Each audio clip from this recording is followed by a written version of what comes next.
You ready, Masi? Yep. Is it going?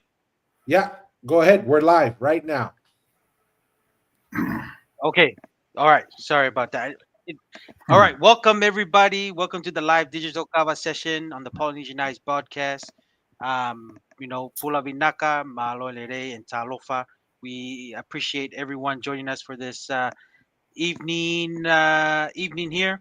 Mr. Aotearoa from New Zealand. We got Tualau and Maka joining us from the US of A, the state of Utah, and the state of Nevada. We are going to have a great content for today and for everyone to enjoy. And now we'll just see how the boys doing. Maka, how you doing this evening? Doing good. Malo Masi, thank you. Appreciate it. Hello to all the viewers out there. Thanks for tuning in, and everything's good. Appreciate y'all having me on the show. Nice. Malo Maka tua. Yep. Yes. Let me put this. I forgot to put on my headphones, but like to welcome everyone to a live digital kava session here. Pretty excited. We appreciate that Rockstone is joining us today. We're gonna go through the Fijian relationship. Fijian relationship between Fiji and Tonga, talk through some of the installations of the Tu'ilau, and then kind of the genealogy and the history between our great nations and the relationship of the Polynesian nation with Fiji. And so that's really what the driver behind here is, Mr. Aotearoa. Anything you got to add in here while I switch over to my headphones? No, we're gonna continue with kind of what we started last night, Tua, in the live digital kava session on the Polynesianized podcast. If somebody has a question that they really want us to answer, there is the super thanks, Tua. Is it the super thanks chat Yes. that you can Yes. put it up there, and we'll definitely have a look at that answer. So or that question. Anything else, Tua, before move on? No, I'm going to go ahead and bring it up here real quick just for us to take a look at. So this super thanks. This is the super chats is when we're going live. And so you can add your questions, your comments. If you want to make sure that your comment or your question gets recognized during the live, please shoot it through the super chats. However, if you're tuning in after the live, you can do what I guess YouTube is calling a super thanks. Super thanks. So this one is a super thanks from New Zealand, from Mika Luciare. He says, thanks for ilore ke whameria aki e ua e kau tangata. Malo, we'll get some digital candies for the group tonight. Malo Losiare. Malo Albito. So I want to cover a couple questions that he brings up. And the first one is, he says, definitely need Okusi Mahina, which is Okustino Mahina, to clarify this Tu'imanua theory because it's confusing some of the Ha'amoans. Hey, Mari, if weird go, yeah. Faikava Talanoa and Taumafakava Talanoa are two different conversations. It's like your daily gossip and maybe some make-up stories, and other Talanoa is like true story and facts, real evidence, religion, and politics. Maka, any thoughts? Any thoughts on that comment right there? Yeah, I mean, I remember you guys mentioning before that he's one of those. Is he what you would consider an academic or from? Yeah, he's a PhD. I think he's a PhD. Masi, right? I think Yes, so. I think that's correct. Yeah, that's correct. Yeah, if he's I believe he's one of. So yeah, being an academic, yeah, I agree with Mika that he needs to clarify that because he is one of those that believes that's where we originate from, right? Is he on that? Yeah. Idea? Yeah. Okay. Yeah. I agree. Yeah. Mr. Aotearoa, what are your thoughts? In my thoughts, I agree. We have good relationship with Augustino Mahina, but it's up to him and his desire to want to share or not. But it's really up to him. He's just kind of shared his opinion and we've kind of shared us, and that's the good thing. It's creating conversations. So agree with Mika Losiade. If he wants to come and clarify, that's a good thing. But it's really up to him. It's really up to him. That's just my thoughts there, Tua. I don't know if you had anything Yeah, else. 100%. And we support this. Like we said, we don't just want to talk with people we always agree with, right? I mean, Maka Mm, at some of the comments online in some of our other episodes, he kind of says, hey, I have a different perspective, and he has knowledge and access to certain yeah. stories from his side. Like we said on the live digital kava session, we want all the ideas to compete. We throw it in there. Yes, We can sir. learn from all of those, and including, though we do disagree in our positions with Augustino Mahina, but that doesn't mean we don't want to listen to it, right? He Yeah. still needs to come. There's joy in just having conversations, and Yes. I know we came very close to having Yeah. Augustino join us. Mr. Atearoa had reached out to him. We had scheduled a tentative time and a place, not a Yeah. time and a place, a time to have a episode with Mr. Mahina, but due to some family emergencies that popped up, he we had to make some changes, and hopefully we're able to circle back and have him join us. I think he had expressed one of the things we do on the Polynesianized podcast. When we invite people we don't always agree with, we don't tell them you have to talk about the stuff that we disagree with. We open Yeah. up and we say whatever you want to talk about. If you want to talk about the Tui Manua and oral history, we can talk about that. Or we can talk about what maybe you have a project that's going on or something you want to discuss.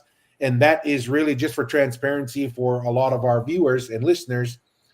I think it was a discussion. He wanted to talk about dance and music and its influence Yes. in Polynesian history. So that's where the main meat of the conversation was going to go. So that's really something that we're working towards. But hopefully in the future we can make that happen. Right? That's something we Yeah. we hope to Hmm. have and have. We've not just reached out to Augustino Mahina. We've reached out to Tevita Kairi, who also has a different Yeah. perspective, not just origins of Polynesia, but also interpretations on ancient oral stories. Also, like stuff like Pulotu. Mm, We take more of a spiritual interpretation of Pulotu, Augustino, and also um, David Takairi. They take the interpretation that Pulotu is from Fiji. We want to hear it. We want to hear it, and we want yeah. viewers to hear it and listen to it and make up their own minds. But appreciate that from Mika for that super thanks. Yeah. So once again, always want to encourage anyone, if you want to make sure we comment and highlight your comment or we answer your question, whether we like the question or not. If it's a super chat, we made the commitment we're going to answer. We're going to answer those questions Yes, and sir. comments. That's the rule. That's the rule right there. That's the rule. Oh, el lotosi, Yep. right? I Yes, kata ki sir. gelahi. I kata ki Mm. gelahi. So, The good, the we bad, the planned ugly question. 100%. We've been planning Yeah. this live here for 2-3 weeks now, Maka. Yeah. Working out schedules. Summer is very busy for everyone. Maka had multiple family reunions. Mr. Atearoa was traveling internationally.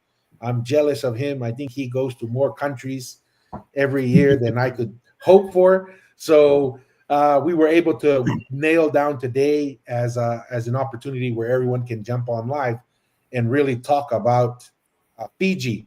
Maka, just kind of from your end, just kind of a general,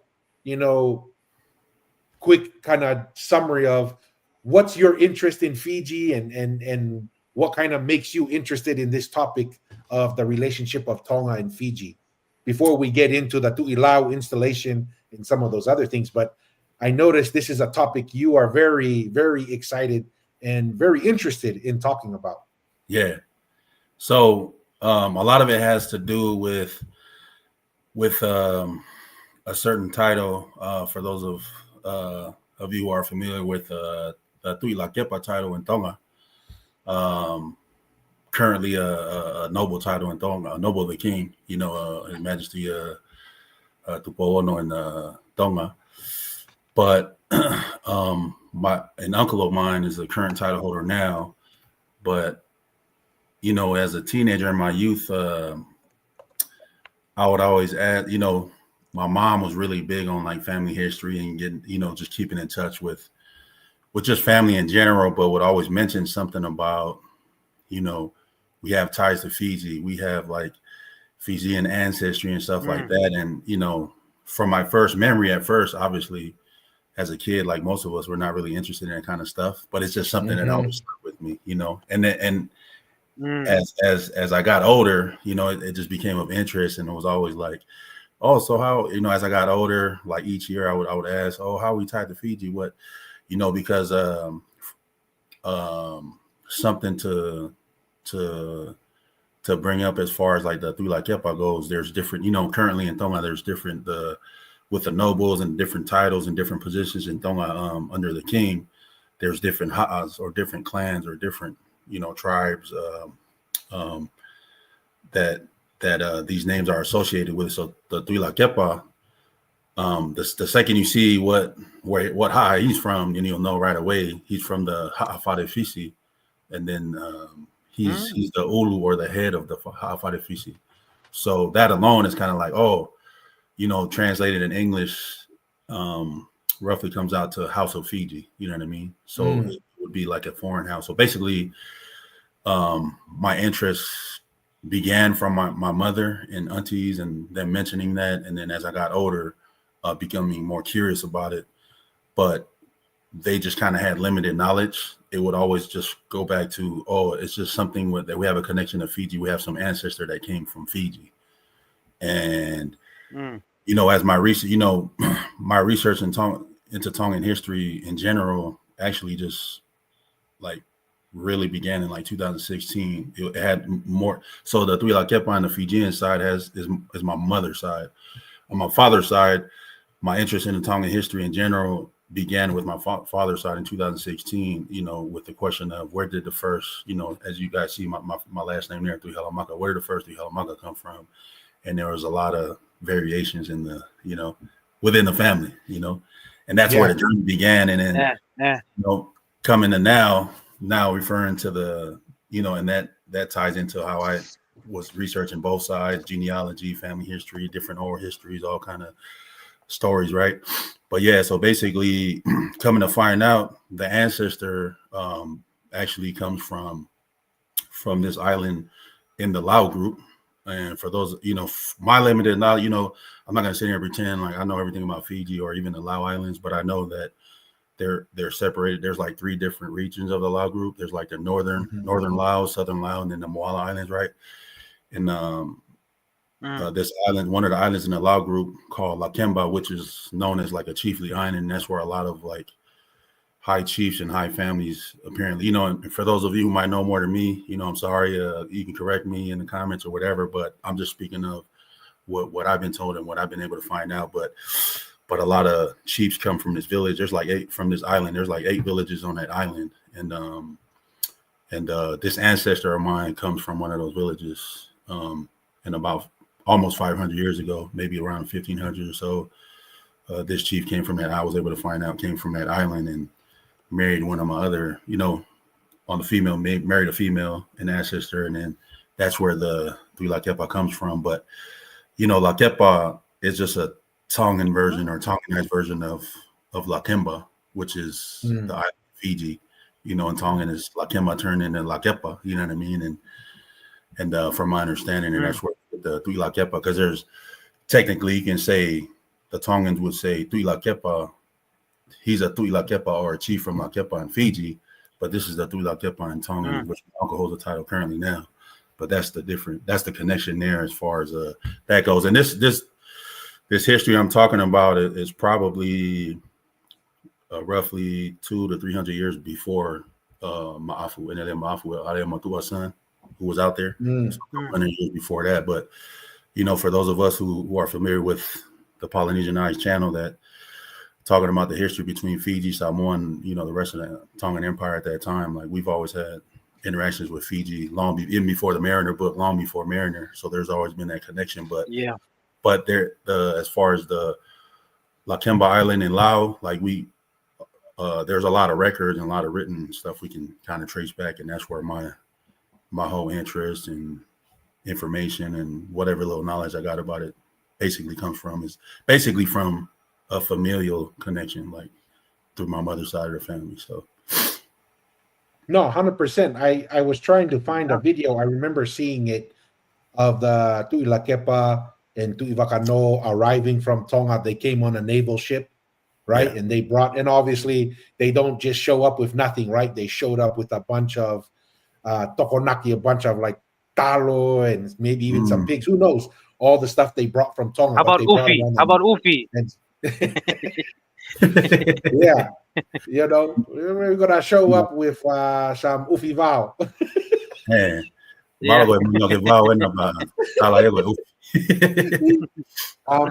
But yeah, and so I was trying to find the video to show it, right, just so we could look at it, but I was having a hard time finding it. I was like, dang it, I should have saved it. And I think we can probably discuss it later, but basically there's a lot of chiefly titles that have ties to the Lakemba Island. So like Tu'i Wakano, like you mentioned, Tu'i Lakepa, Lasike, even Filakepa in a way. Basically, all those names basically have a tie to this Lakemba Island. And, you know, out of those, I think there's, man, I got to go back and look it up, maybe 80 to 100 plus islands in the Lau group, where like only about 30 or 40 islands are inhabited. But I mean, out of all those islands, Lakemba is like a crucial piece, because I think that's the most chiefly island Lakemba out of all the Lau Islands, again, from what I've been able to find out. And what's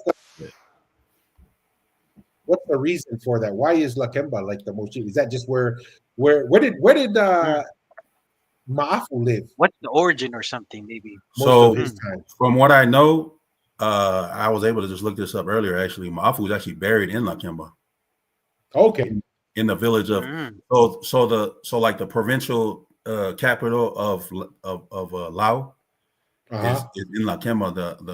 The village is called, it's like Tupo with a B, but I think forgive me if I'm mispronouncing, Tumbo or something like that in Fijian or whatever. But to us it looks like Tupo, but it's with a B, like Tubou. But I think the Fijians pronounce it, you know, in the dialect or the language, the B almost like Mbula, you know what I mean? So it's like Tumbo or whatever.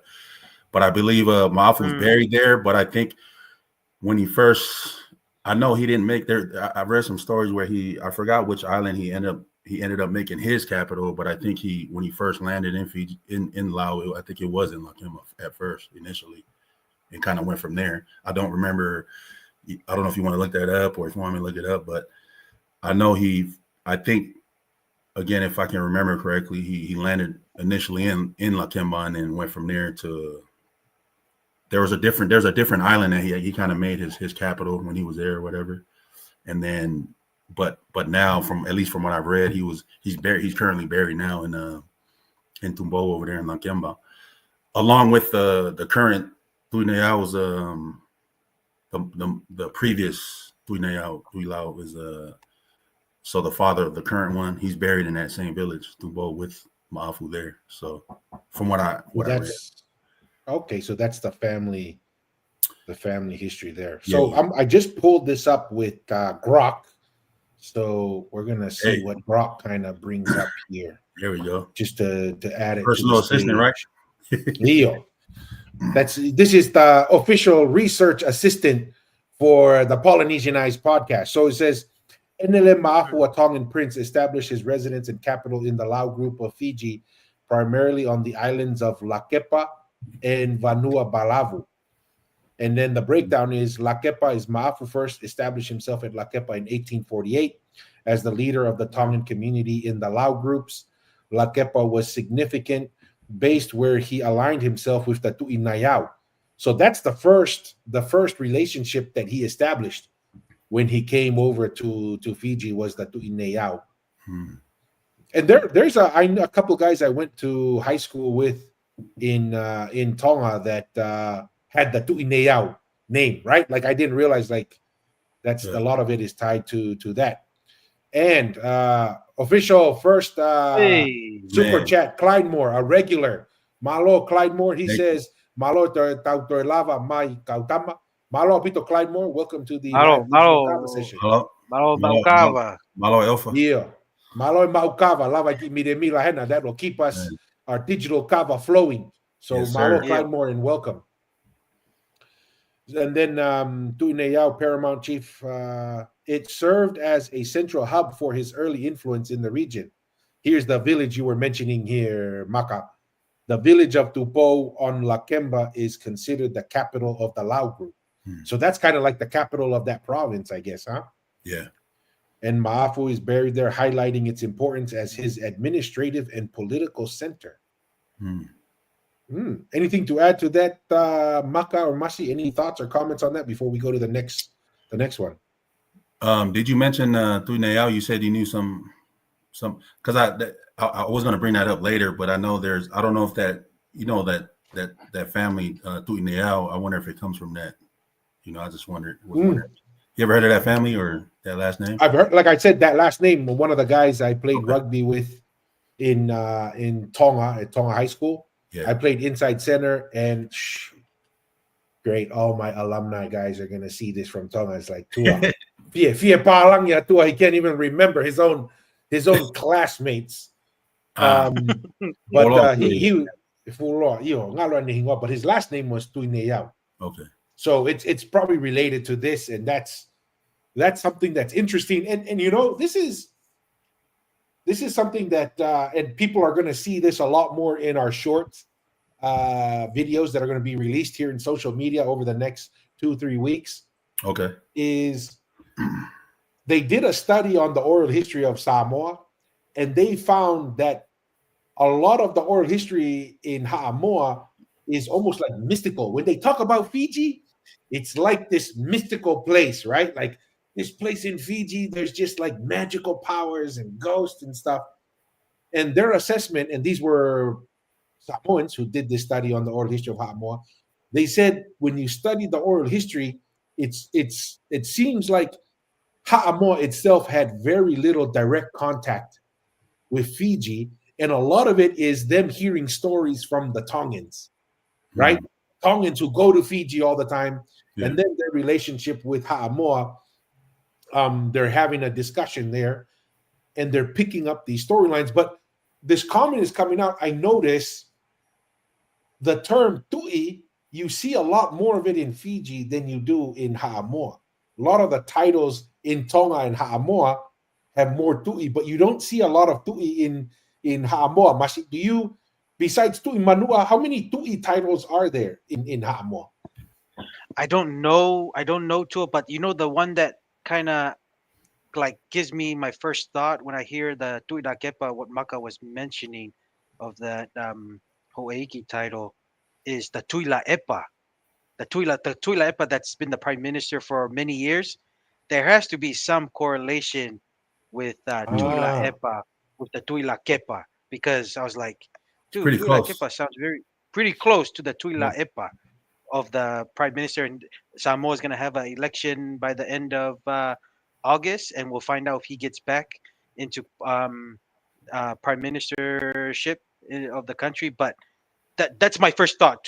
I don't know exactly how many Tui, but I just know I was like, he's from like that outer coast, to my understanding, outer coast island of Upolu, and that Tuila Epa name that he got. There has to be some stories with Tuila Kepa from Fiji or something. I don't know. Has to be. But that's just my thoughts there. But I'm not too sure.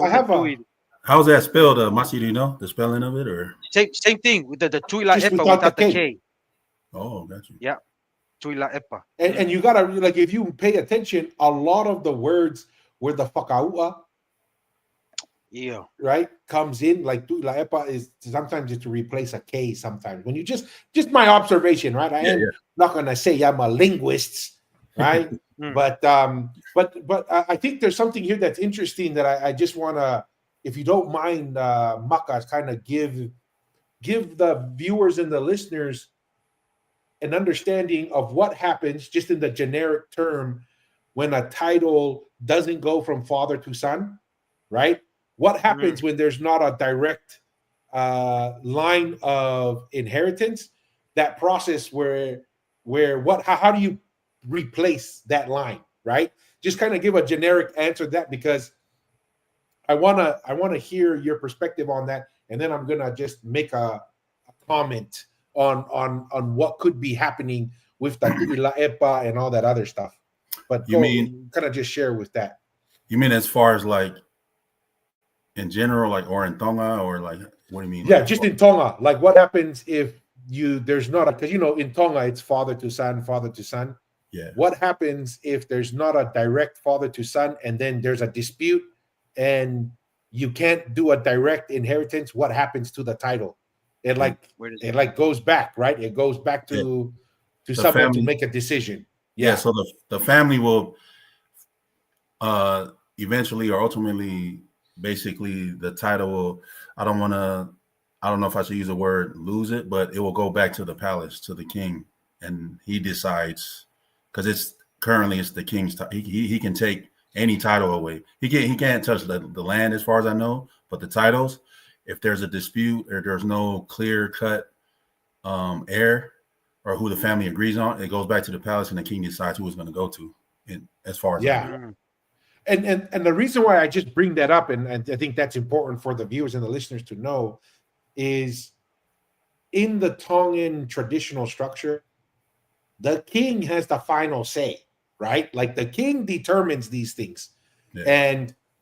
And when we look at like a Tu'ila Epa, right, that could have been a family that the Tu'itonga sent to Ha'amoa, because that happened. That's something that's relatively common, right? Like let's say you're a family here on Tonga Tapu, and the Tu'itonga says, hey, something's going on in Futuna or wherever, Ha'amoa, or in Fiji, just like what happened to Ma'afu, right? The king will say, hey, I need you to go here, and you're going to take over, and you're going to run stuff there. So that is what happens when you have a Polynesian nation and you have a single head over it. It's not a surprise to see the same name in different places throughout the Polynesian nation, because it's the same family. It's all the same family. We're all the same people, right? And the Tu'itonga could have been hundreds of years ago. In the Farefisi, he says, hey, I need someone to go to Ha'amoa to establish something or to represent something over there. That Tu'ila Epa family or whoever from that Farefisi, they go over there and they say, hey, I'm going to carry this name with me. I'm just saying, this is just kind of just brainstorming, but, I know there's a little bit of, King Afa is kind of sharing his perspective, which is good. Everybody needs to talk. Is, Tonga and Ha'amoa are not the same people, but we take a different position. I don't know what your thoughts are on that, Maka, but thought I'd just throw that out before I go to the next one. Okay. Oh, you asking? All right. No, I'm just saying, if you have anything to add. If not, I'll read the Vanua Balavu one. Just to touch on what you mentioned about Alpha, because I know Alpha personally when he was living in LA. So King Alpha, but we just know him as Alpha, when he first came out from Tonga.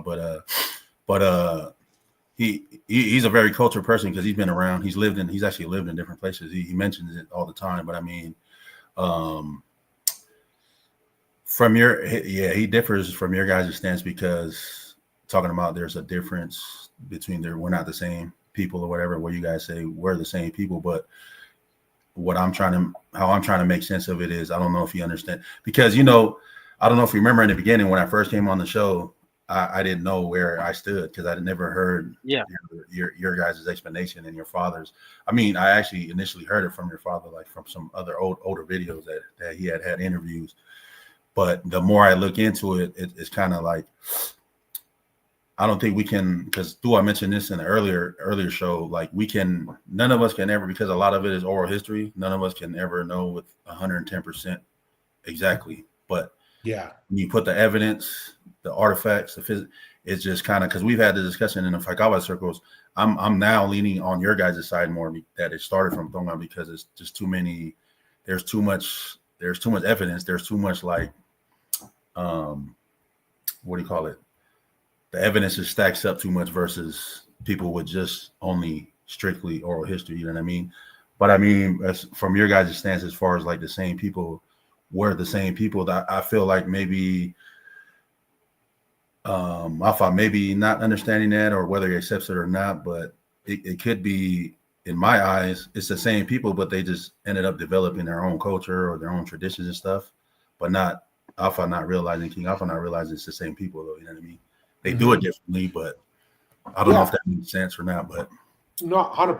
Mashi, you have any thoughts on that? No. I mean, we kind of touched on it last night, Tua, and what kind of Maka was saying.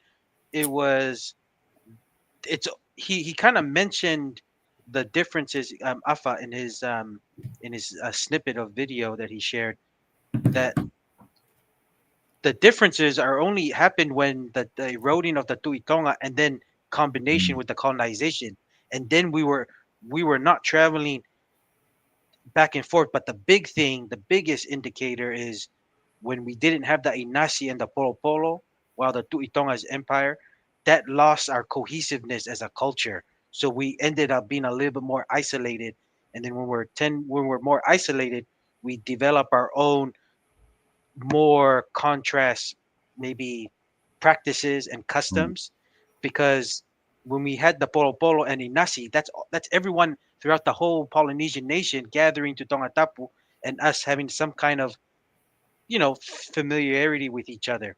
So what a lot of the stuff Afa was sharing was more recent stuff that we were able to develop on our own with the Taupo and with the Samoans, and then with with the Tuitonga just being Tonga because Samoa has been kind of like independent since the 1800s. So they developed something not having a Tuitonga because Samoa obeyed everything like the Tongans and people in Fiji when the Tuitonga was the supreme leader. You know what I mean? Because he didn't go and live in Samoa for no reason. He went to live in Samoa knowing he could do whatever he wants, like he can do whatever he wants in Tongatapu, in Ha'apai, in Vava'u. You know what I mean? Or Ewa. That's just my thoughts there. And to me, I don't mind what Afa is sharing because these are the conversations we want to talk about, like what Maka kind of mentioned. Let the ideas kind of float out there, and then people like Maka can make decisions on themselves of where they stand at the end of the day, where the evidence is at, or where does it make sense? Where does it this makes sense because there's a ruin here, and then when you add the ruin, there's an oral history behind that ruin.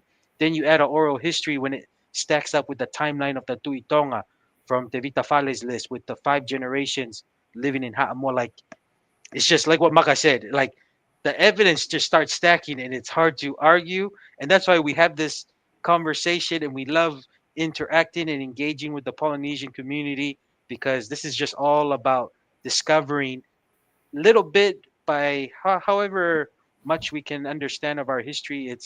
It's better because all it does is solidify our identity as one people, our origin, because that our spiritual identity is important, but also our cultural identity is important too. So Yeah, that's because just my that's a thoughts part there. of who we are.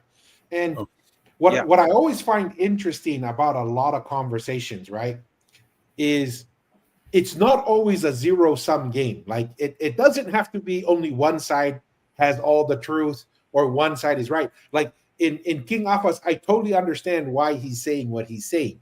Because when you look at the system, right?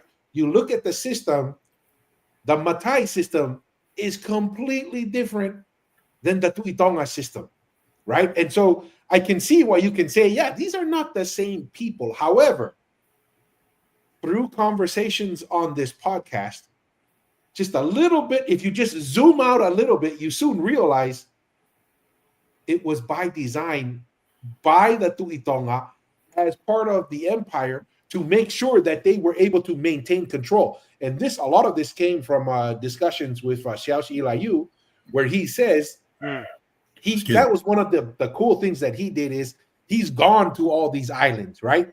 Like he's gone to all the islands in Ha'amoa, in in Futuna, and Wallace and Futuna. He's gone to Tuvalu and he's talked to these people. And what he noticed is all these islands have distributed power structures, right? And when there is a tui,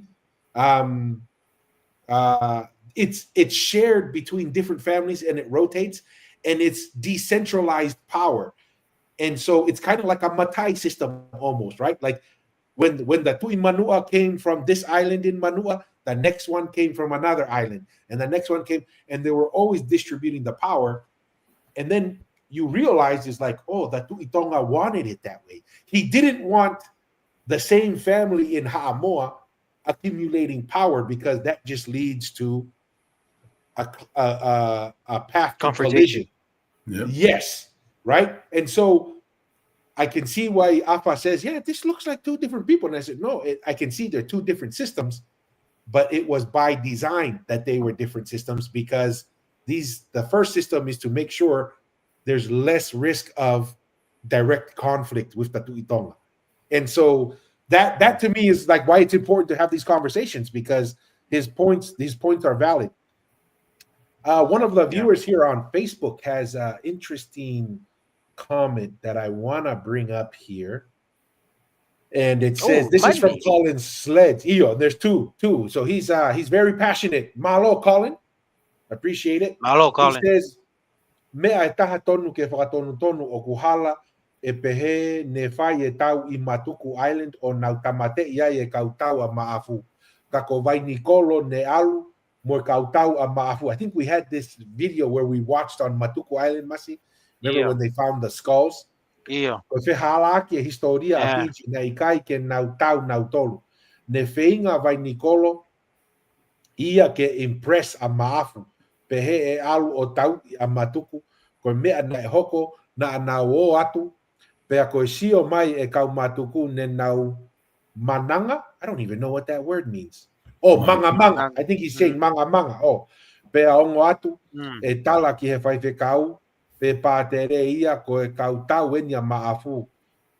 Pea ne talaange ke ngahi fu kolosi o hiki ki o lunga ke whakaha kuo lotu a, and I think he's trying to say Matuku there. And then he says, kuo tala ia I Fiji na nauta e kautawa maafu ko e loia. So basically, in summary, for the viewers and the listeners, is there is an oral history in Fiji, according to Colin Slade, that on Matuku Island, that it was Maafu's warriors that came in and they were defeated, right? Eaten. They were eaten and the bones were left in the cave. Left there. Yeah. But what Colin is saying here, and malo apito faifekau, pitapua for the clarification. Manganga. So it's manganga. Yeah, I've never heard that word before. Malo faifekau. Tokoni Mikey. No whakapoto meheni. But he says peko hoha. Yeah. So over anxious. He was over anxious, right? That Mike Nicolo was over anxious to prove himself.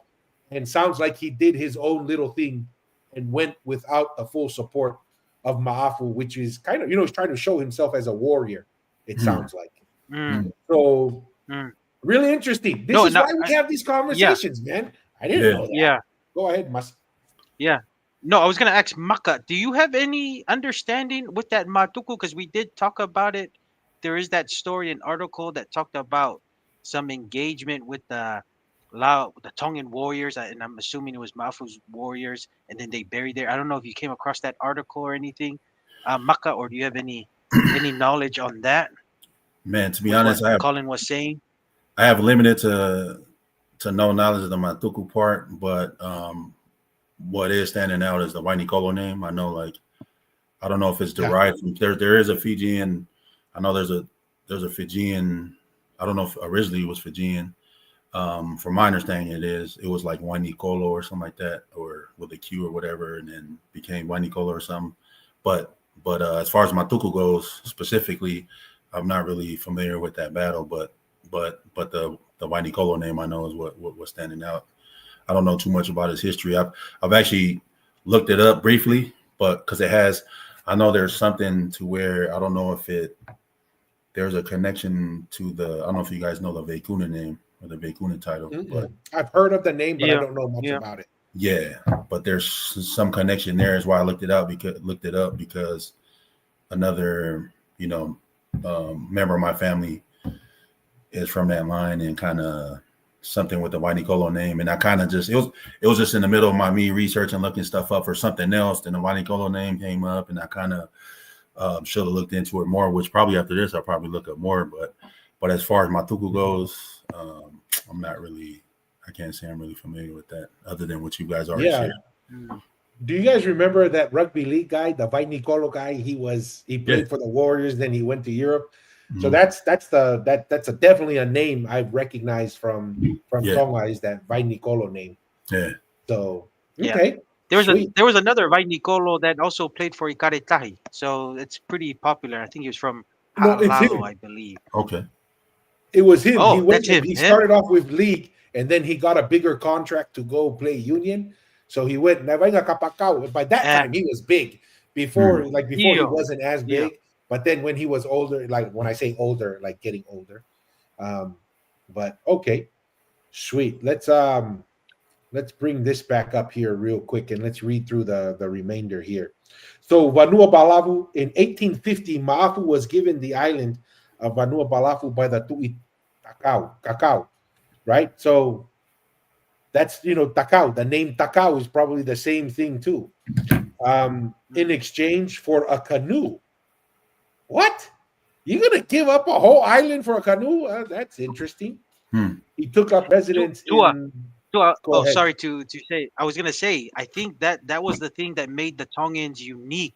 I think it was the master navigation of going around, and then like the I think the understanding of creating big boats. Maybe that's what fishy people wanted, and maybe that was an advantage because I think everyone had boats, but it seems like the Tongans were able to have the huge one where you can get hundreds of people on it, and on top of that amount of supplies, the amount of supplies to put on the boats. I don't know, I'm just thinking it could be an oral history, maybe that was overall, maybe over time changed, but I'm just saying I wouldn't be surprised if it was a massive ship, and the that person that gave the island was said, okay, we'll do the switch, because it was not easy to get, because we all know Fiji had the resources, right? But the whole construction of the boat is a different. It's almost like the same thing in the Fonuatanu in Mu'a in La Paja. They need the workers, but in order to do it, you need the specialization of instructions to how to do the Fonuatanu and how to create more land. I think it was something like that, Tua. You just need resources and workers, but the idea of how to construct something, that was probably gatekeeping for by the Tongans. I don't know. I'm just kind of sharing. No, 100%. That's why I'm somewhat open. I'm somewhat open to the idea, and I know David Tafare is pretty adamant against it. We had a discussion on it, and David Tafare is pretty adamant that the founding fathers of Maui, Tangaloa, and Lo'au, or the Taula, they were the first to inhabit a lot of the Polynesian islands. That's kind of the position he takes. I'm open to that. I think that's a strong possibility, but I'm also just as open as there could have been people there, but who came with the knowledge, like Masi's mentioning here, is who came with the knowledge and the expertise? Because it's one thing to have a lot of resources. It's another thing to have the vision and the knowledge to put those resources to work, right? You could live somewhere with millions of people, but if you don't have the mentality or the vision to know how to organize those resources to work for you, I mean, Africa has a lot of resources, man, a lot of people, but we have a hard time. They struggle with vision and leadership. And so I'm open to the idea, both ideas, right? I'm leaning more towards initial settlers were the Polynesians, the founding fathers, but I'm still open to the idea of, and even if there were settlers, the founding fathers brought the technology, like right here. And I think you're right, Masi, because when we kind of talk, we're going to probably at some point in the future, we'll do a special episode or live just talking about Ma'afu, right? We're just going to talk because the guy showed up leaving Tonga. Now we know why, in my opinion, it was very smart of Tupou I to send Mafu to Fiji. Yeah. Very smart, because this guy seemed to be very charismatic. He could get people behind him, very knowledgeable in navigation, very knowledgeable in war tactics. And you could see in what, less than 30 years, he was already inhabiting obviously all the Lau groups and had some port, like I call them port cities, on the bigger islands, right? On the bigger islands, he had, because he had a massive navy. So I find that very interesting. So I think you're right, Masi, is this trade, if we look at it at that perspective that you're saying, it wasn't just a boat, it was a military tool for the Tu'itakau to say, hey, now I can move my warriors wherever I need to move them. So, the ability to mobilize your forces is a big determinant of whether you can win a battle. So that makes sense, because at first it's like, dude, you're going to give it up for a boat? But I think you make a good point, Masi. Let's see here. He took up residence in the village of Loma Loma on Vanua Balavu after suppressing a religious war on the island. Loma Loma became another key location for his governance, where he extended his influence and established control, particularly in the northern Lau group. Okay. Says Mafu's residence and capital activities were primarily centered in Tupou, Lakepa, which served as the administrative heart of the Lau groups, and Loloma, Vanua Balavu, where he also wielded significant authority. These two locations were pivotal in his establishment of the Tovata Kolau Confederacy and his role as the first Tu'ilau, the title granted him in 1869 by the Lauan chiefs. Interesting. Very interesting. Any thoughts or comments on that before we move on? Yeah, I was about to mention before you read that part that if you guys were aware about him being the first, he was the first Tu'ilau, Afu. Yeah. And go ahead, Maka. No, I'm just saying, which explains, like, I don't know if you're going to share the video later, but showing that Tongan influence and the Tongan, elements to it definitely has something to do with Mafu, because, and then matter of fact, something I just found out recently, maybe we can share later too. Apparently, Mafu has a lineage tied back to Lau, like actual Fijian ancestry to Lau too. So, if you guys are aware of that at all or not, something to do with the Tuipagano and that side. But I mean, yeah, I think a lot of people are not aware that they hear the Tu'ilau. I don't think they're aware that Mafu was, which is fairly recent title, but he was the first one, which shows, like you said, how brilliant, how masterful this guy was as a, tactician, as a, somewhat politician, and just how charismatic he was, at that time, to be able to have people follow him. You know what I mean? No, 100%. And that's, I mean, like I said, now we know why Tupou the first sent the guy, right? Like, he was a legitimate candidate, right? Like, he's like, hey, dude, if he stays around, he's young. He obviously is ambitious, because he shows up to the Lau group and immediately, like, doesn't even mess around. He starts expanding. To me, to me, in a sense, sorry to cut you off, though, but to me, in a sense, it just, before I forget, it just popped up to me in my mind. Ma'afu to Taufahau, in a sense, is how I picture how Tupou knew I was to Rukalala. You know what I mean? Kind of had that influence to be able to, if it came down to it, be able to challenge him. You know what I mean? So 100%. And I think this is why it's important to have this discussion on Ma'afu, like you're saying, Maka, is this is the first Tu'ilau, right? We can't talk about the Tu'ineyao now and the Tu'ilau now without recognizing where it comes from, right? It's coming from Ma'afu, from the consolidation of the Tongan people in Fiji and the alliances that were built there.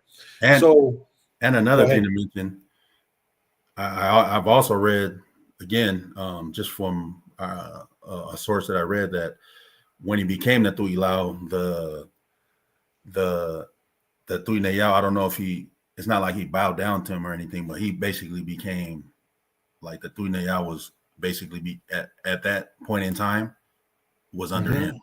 You know what I mean?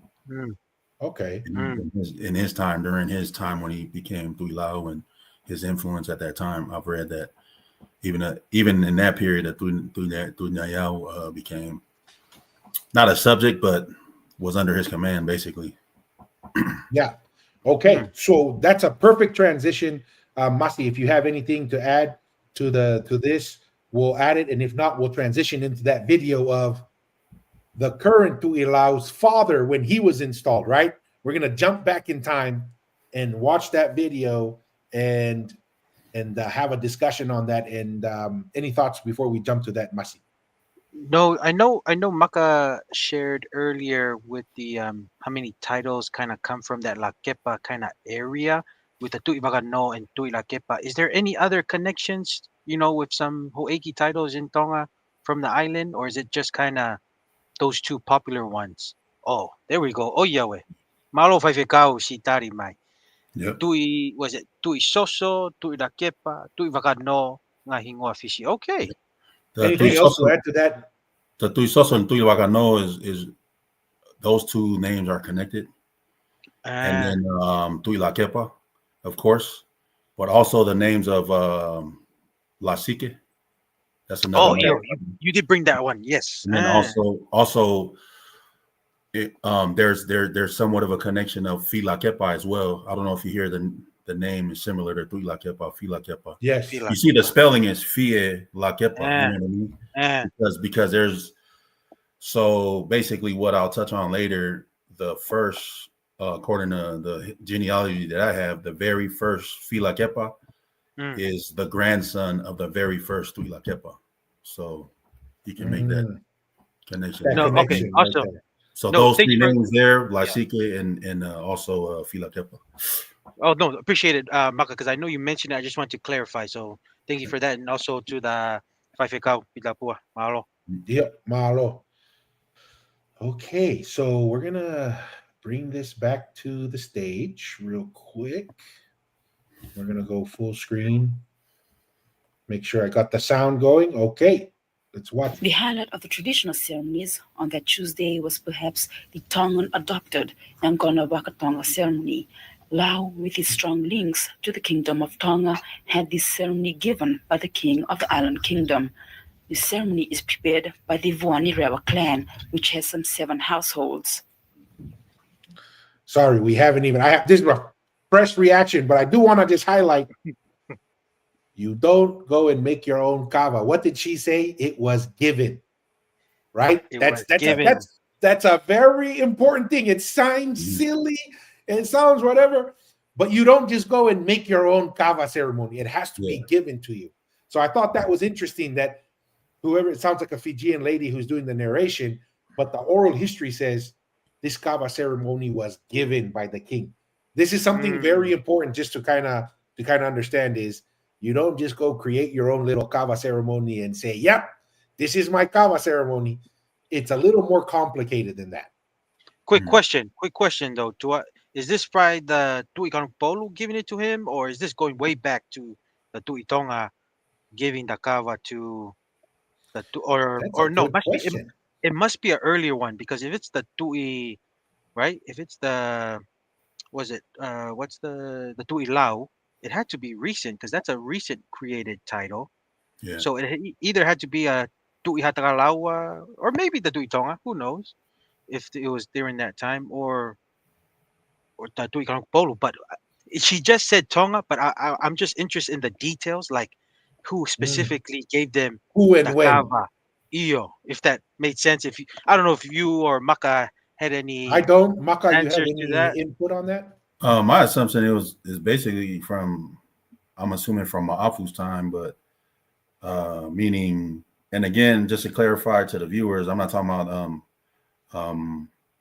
Ho'eki no Pere Ma'afu, Tukuya Olahi from Waini. We're talking about Enele Ma'afu, the son of the Tuigano Polo that was in Fiji. Yeah. But anyway, Tua's mentioned it numerous times, the Tuigano Polo, before they received the Taumafa they had the Ilokava because they did have an installation in Kanupolu and Hifo at the time to install a Tui Kanupolu. They had a little kava ceremony.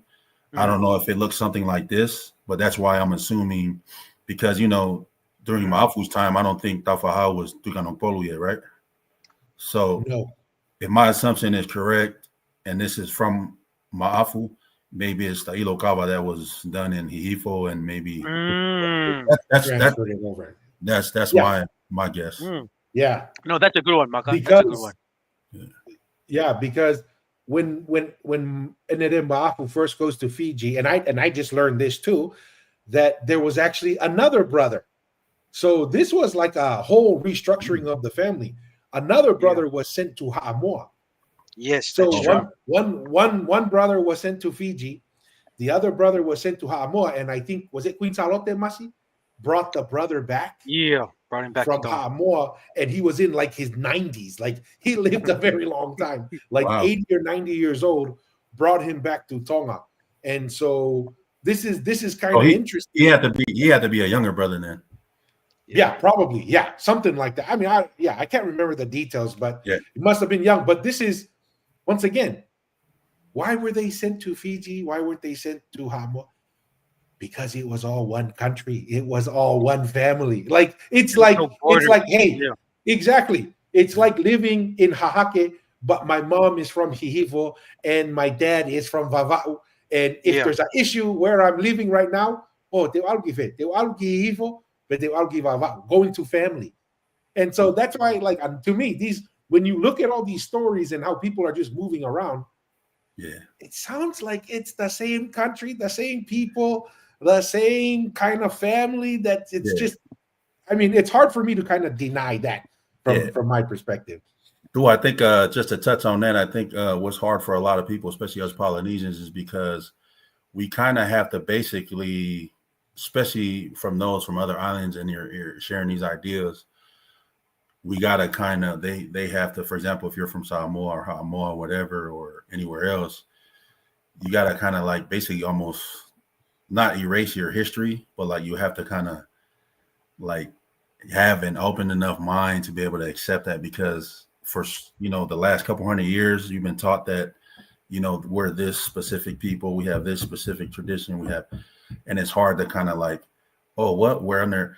What they're gonna say is, we were under the Tongans, but that's when the borders and stuff were put in, not realizing we're one people. So it's kind of, they gotta not erase it, but they gotta kind of like, I don't know how you would term it. They gotta kind of like, I don't know, rethink. The way I would describe it, Maka, is just like we're talking about a King Afa.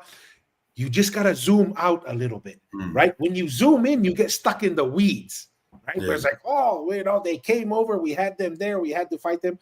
But if you zoom out, like Masi's term is, this was just a little scuffle amongst brothers, right? Amongst cousins. It's just a little scuffle that happened, and we're all the same family and the same people. And to kind of go along with what you're saying, I was gonna say decolonize, but I didn't want to. See, that's the thing. They ruined that word. Right? It's not that it's a bad word, but certain people have ruined that word. But to kind of go along with what you're saying, Maka, and I learned this too in our last time we talked about Ma'afu. When England was taking over Fiji, Ma'afu made a plea to Tupou the First to claim the Lau group. He actually wrote to Tupou the First and say, hey, England is coming to take over Fiji. I want to make the Lau group, because the certain parts of the Lau group are closer to Tonga than it is to Fiji. And because there was such a heavy Tongan influence there, he tried to have Tupou the First say, hey, bring us under the Tongan kingdom's banner so that we can maintain our independence. But Tupou the First said no, right? Tupou the First was probably too concerned that may be too far of a stretch and would put the whole of Tonga in risk. And so he denied that request from his cousin, right? Because it's the same family. That's the same. These are basically two cousins. Yeah. And so this is what we're saying. But now, Lau group, which was so close to each other back in the day that the leader of the Lau group would say, no, we want to be part of Tonga. But now, and this is where we'll see the contrast, right? We'll see this kava ceremony. We'll see the new one. We see how things change in 26 years, 36 years. I don't know how many years it's been since the first one was installed to now, but it's kind of interesting. Like you're saying, if we can just be a little flexible with our mind, we might be able to see the world in a different way. A little tidbit to add to that. That reminds me of so the current Ho'ikino Mafu right now, his late father. I don't know if you're aware of the or know of the Minerva Reef and the dispute Tonga has been having with Fiji. Yeah. Have you heard this story where what Mafu what he proposed to Fiji? Yeah, we'll trade the islands of Minerva Reef for the Lau group. For Lau, yeah, that's what that reminds me. I say make it more democratic. I say let's have a Fiji. Let's have an election. Let allow people because they just lumped them with the two big islands of Fiji. I say let's allow people choose, and that'll be an interesting election. But we don't want to get too political with the family affairs. This hypothetical. Like Mr. Aotearoa likes to say, give the people what they want. Let them vote. Give the people what they want. Let the people speak. I want to touch on what Maka was saying with the people just trying to understand, and that's why it's good to have this live digital kava session, because you have to have an open mind, and the more we can have a conversation, it's the more we can kind of reconstruct and kind of take another view, maybe a little bit further back to understand more of our Polynesian history. So I like what Maka was saying. It's just it's a difficult, but that's why we have this platform that we can discuss, because the more we can discuss, the less sensitive things can be, or less offensive people can perceive certain topics if they're not talking about it as much, just like how we're having at the kava session, because you got to have an open mind. Everyone knows when you go to a kava session, you got to have an open mind. Got to, man. Yeah, 100%. Yeah. As we jump back into the video here, just a quick reminder, especially for those on YouTube, if you want to make sure, if you are burning with a question and you want us to make sure we stop and answer your question or share your comment, the super chats are always available. Throw that in there, and we will make sure we stop to answer and respond. Yes, sir.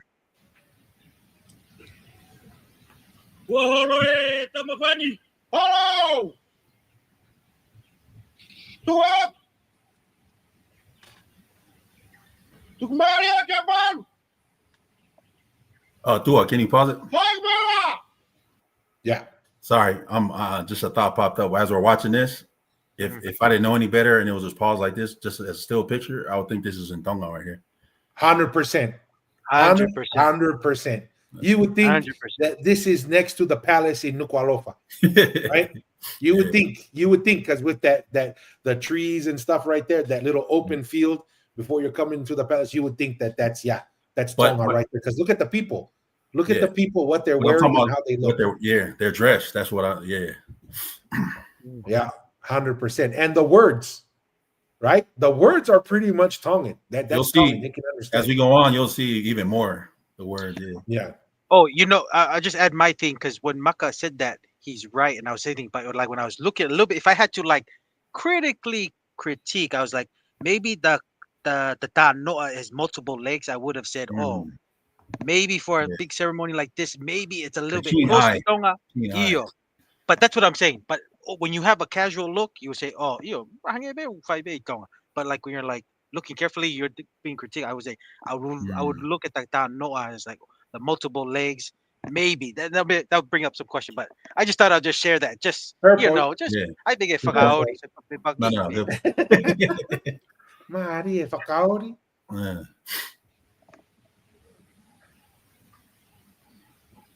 Malay!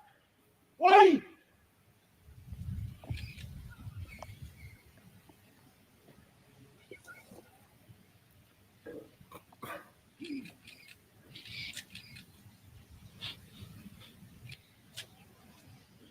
Fiji water. We don't know how expensive that's going to be in the future. Man, that's going to be some good kava right there.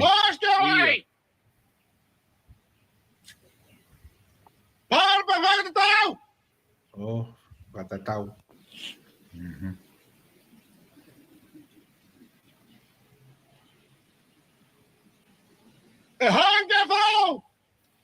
It is somehow significant that within this Vuanirewa clan there is a household called Tonga, the name perhaps showing and displaying to the outsider that strong bond and the influence the island kingdom has had on the Lau group and also Fiji.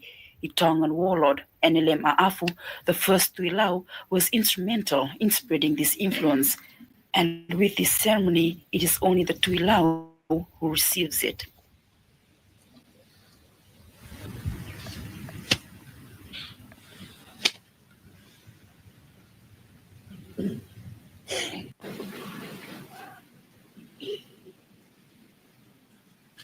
Oof, yeah. Oh, What?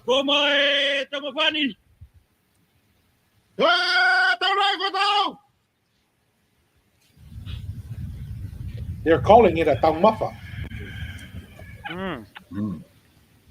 There's a taumafani. So they're calling it a taumafa, not a hilo.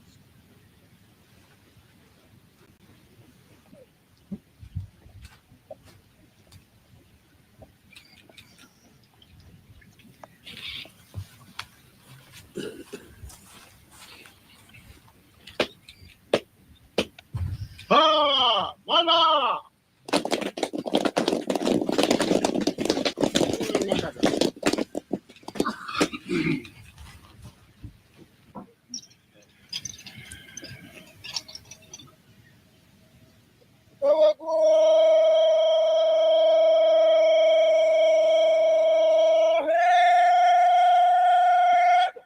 Maria.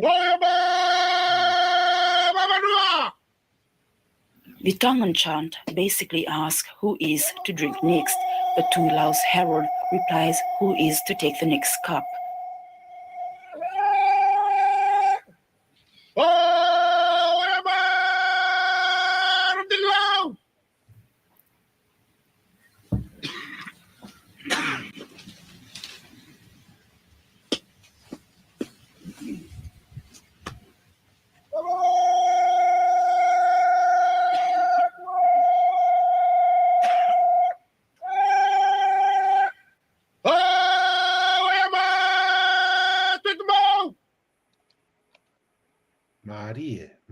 Maria. Interesting. Thoughts, Mr. Rockstone. Yeah, like I wrote you when I sent you that video, you can see the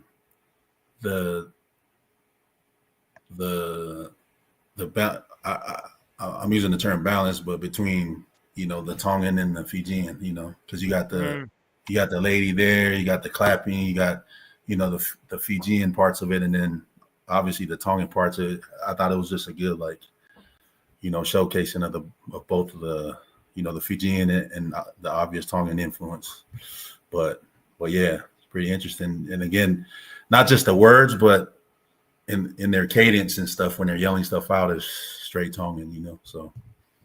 No, 100%. And I did find that other video. So let's look at that kava ceremony, right, for the Tuilau and the Tuniao, and then the previous one, and then that to now. Let's come back to current. Let me see. Let's move us. Maybe I like this view better. Let's try that. Okay.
What? Did I find the wrong video?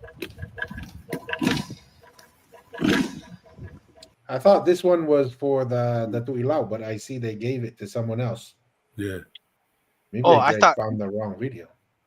no. Well, I was just thinking too, because this one you can tell this one is more of a unique, more of a Fijian, distant, kind of ceremonial. So that's what I was like, just comparing it to the one we just saw. So that's what I was just Yeah. saying. You can tell which one is the closer relations to Tonga with the way they're doing their ceremonial Yeah. kava. And I was gonna say it looked a little different from the current one, at least that I saw, but I was just assuming that because they had, I believe they had two different ceremonies. Like there was one on the Nayau Island and then one on La Kimba. So I was assuming that was one on the other ceremony versus. Okay, my bad. No worries. I couldn't find. I've tried to look for shorter versions. Maybe there's one up now, but I had to find like the 2 hour, 5 hour, 3 hour one, and kind of had to fast forward and find. I kind of had to do Find that. the exact. Okay, so just kind of give us the rundown then on what you saw the differences were from the older one to the newer one you saw, Maka. Since we'll blame Grok, we'll blame the assistant producer. failed us today, Bro. but. Okay, go now, Grok fu kava. But Humalo he kava. no, the other one was a little more. You can definitely see a little more of the Fijian side of it, meaning they had those who were playing like the Fijian warriors, kind of like all over the place. They were still sitting in a circle. They still had the same setup as far as like where the Danoa was or the Kumete was, and the person serving it. But this time they had more of like Fijian type traditional clothing, and then they didn't have shirts on. But then you seen some people in the Tongan part still where the people in the circle, there were still people that had kavalas and stuff. So that was like, but what the difference that stood out the most to me was just the people actually serving it and preparing the kava were a lot more in Fijian attire. Like again, no shirts. They had the Fijian style, not around them with the Fijian prints, and then those kind of playing like the warriors, kind of standing all around, standing guard type deal. So those were the big differences that stood out to me versus the prior nail installation. Yeah. Any thoughts, Mr. Aotearoa? Yeah. Well, it just kind of goes to what I kind of shared earlier regarding when you isolate and you become your own little thing. These are the nuances you just end up developing, and you just be more because of the less interaction and maybe cohesiveness of us, having more of a together like the Polynesian nation used to have with the Inasi and the Polo Polo, right? You just tend, and then over time we just create our own kind of maybe unique thing that's kind of closer to what like what you mentioned with the more specific Fijian kind of style attire and wear and presentation, which is a lot more different when you go back to the older, because I think that was his father that held that title. See, and how long has that been? I think they said it was like 50 years or something, or 20. How long has it been? 26 years since his father died and didn't have a tu'ilau. So who knows how many years before that when he was actually installed. Yeah. So see, look at that. Just within that time span, that's a short time span to have a kind of different Huge change. protocol, huge change. So Yeah. I don't know. I'm just sharing my No, ideas. no, It could be that's a could be good something point, else. Masi. And this is where, and this could be, we talked about how the language changed and how the tree of languages, right? It's Mm. kind of deceiving a little bit when you see the Tongic languages and the Samoic, and then you see all of the Polynesian languages kind of group. A lot of people have just jumped to the conclusion that meant, oh, the Samoans were the ones who were the center because look at all the similarities. But then when you actually look at the research itself, what it's saying is the reason why they're grouped together is because they went through more changes than the Tongic group. So they've morphed a whole lot more, right? Mhm. Now that's just the language. Now imagine this is where we have to just kind of be open-minded a little bit. We have an example now from the Tu'ilau, and we look at the change in the Kava ceremony, right? Now that comes about because Tonga and Fiji, we've been divided in these borders by the Europeans, and so we're diverging, right? Yeah. Now do that to all of Polynesia, where they've been cut into pieces in to try to form their own national identities in a bunch of different things. Move that from the 1800s to now. Now everybody, like you go to Wallace and Futuna and they speak French, right? And now they have a French influence there. Now you go to Ha'amoa, a lot closer to us. But look at how just 200 years, just look at less than 100 years change from Fiji and Tonga, where they were very close family ties. Now imagine Ha'amoa, where it was broken up between USA and Germany, and then after that, USA and New Zealand, right? Like you can see how we can start to develop our own unique perspectives and new quote unquote customs. But when you go back to the origin, the further you go back, if that's the difference in the change in Fiji in less than 2 generations, now go back 10 generations. What was it like to go to Ha'amoa? What was it like to go to Futuna, right? And Uvea, what was it like to go to Tahiti? Well, maybe that's why Captain Cook was saying, this is a nation. He literally calls Polynesia a nation. And what blew his mind was, how did this nation spread out on these tiny little islands where we can't find them? It takes us forever to find them. We're trying to figure this out, and these people speak the same language, have the same social structure in many ways. They have the same leadership structure, and they have the same religion. How do you not realize that that's a nation? Any comments real quick? What comes to mind is if you go back even a little further when Fiji was still a colony before independence. I don't know if you ever seen the videos of when Queen Elizabeth came to. I think it was her inaugural. Yeah, and they did that laka laka and stuff. You know, laka laka. Yeah, straight Tongan, bro. Like straight Tonga. I think they're actually singing a Tongan. It's 100% Tongan. It's 100%. The only difference you can tell that the attire, everything is Tongan, but you can just tell by the hair. That's the only difference is the hair, and even just a little bit on the cadence. Of the song is slightly different, but the words are Tongan. Oh yeah, the attire is Tongan, and like you said, the biggest thing, especially in the women, because the men in Tonga had like froze kind of a bit, but the women in Tonga never really had a lot of froze. But you can tell in the Lau group, they had that. And real quick, before we're on the next comment, another super chat from Mika. Malo apito Mika. Malo. Mika says ki foi lore ke whakamemerie. Aki e ua e kau tangata. Masi I Mika. Ulahe kai lore kau tama. This is the second candy. Malo apito Mika. Mege miss aki e fu taufua e ka ba. Malo Mika. Malo e memerie. Mr. Atero, any comments?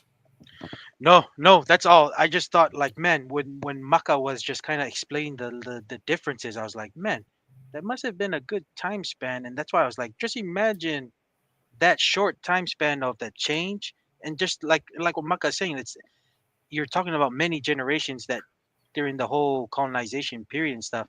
That's this is just a first step of many, hopefully many more episodes that we can have a conversation more and just bringing more of the Polynesian nation and people all around Polynesia together to understand our origin and being more appreciative of what everyone was able to do in their respective time and era to get back to independence or to never be colonized or to try to revitalize their culture and identity. This is just all part of the conversation. So that's all. That's what I was just wanting to comment on. And I don't know if Dua wanted to share what, remember how we talked about earlier about the whole identity, Fijian identity type deal. Your thoughts on that you mentioned earlier. I don't know if you wanted to share that. But I think. But before that, I was gonna say, I forgot that, I don't know if he remember the current Tui Lau now, who just got installed, was in exile, right? And he was being kept in Tonga. So I mean, you would assume because of that, the king is the one who kept him safe, but why would he change it up like that? It might have something to do with what you're saying, and the king might have been cool with that too, but I don't know. Like, just figure out. This is there's a couple. I'll start with a little bit of a story with what you're sharing, Maka, because I saw this in an interview that he did, that the current Tui Lau, and he was talking about when he had to get rescued, right? Where his ship, they got the rescue signal to come pick him up because it was, Fiji, is his name Baini Marama, I think was the PM. And, he was trying to, maybe it's something that's common with the Ma'afu's descendants. They always have to be a challenge to whoever the leaders are, right? Like he had to leave, his ancestors had to leave Tonga because they were recognized as a potential challenger. Now, multiple generations later, he's viewed as another challenge. But his sister, because I guess he's a twin, I think he's a twin. Oh, yeah, that's right. And his sister, like he says in the interview, he's like, he never understood why his sister kept such close ties to Tonga. Like the sister would always go to Tonga, always maintain that relationship with Tonga. And he had not always viewed himself as quote unquote Tongan, right? Like he's like, I'm Fijian. He kind of said, because it makes sense. He grows up in Fiji, he goes into the military, you develop, like it's like a young person growing up now, right? Like you're part of the environment that you are. So he kind of saw himself more as a Fijian. And then he says it wasn't until he got rescued and he gets on the boat, he says, in that moment, he said, I now understood what my sister was trying to tell me for so long. Because he says, in that moment, he said he sat down, they made him a meal, right? Because it was a military boat. And he says, at that moment, I realized I'm a Tongan. In that moment, he realizes, once a Tongan, always a Tongan. And so he gets saved and he's protected until the political climate changes back in Fiji. But yeah, kind of like what you were saying, the ceremony is morphing and it has a higher influence of Fiji, and it makes sense because we've been separated for so long. We're developing different identities, just like Ha'amoa, Uvea, and Futuna. I feel a lot closer to Uvea and Futuna. I never really thought about them that much, but in this podcast, we're like, no, man, like we were really, really close with those guys. Like the Tui Tonga before Takalaua, his mom was from Uvea, right? Like his mom was from Uvea, and he became the Tui Tonga. So we were very close. But it makes sense now in Fiji why it's morphing, because politically it makes more sense. Fiji needs to see this as it's a Fijian event. And if you notice all the coverage, they mention a little bit, like maybe 20%, it's with Tonga. Yeah. But it's primarily sold to the world. Look at the culture that Fiji has. Look at this grand event, right? Yeah. And it makes sense because now that's the identity that's being developed. There have been too many years between the Polynesian nation and the separation into Western borders that connection is starting to more, right? You're starting to lose. This is why our ancestors, you try to remarry back in. It's to right? Yeah. And if there's a funeral, you always go to the funeral. These events are critical for maintaining relationships.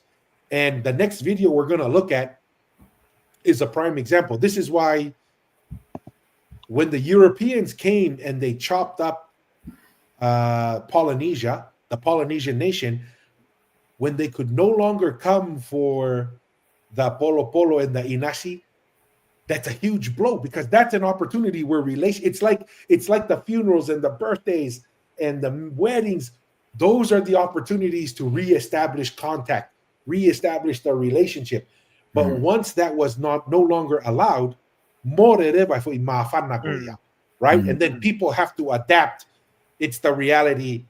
Uve and Futuna, we're under the French government now. We have to figure out how to survive and to move forward with the new reality that we're in.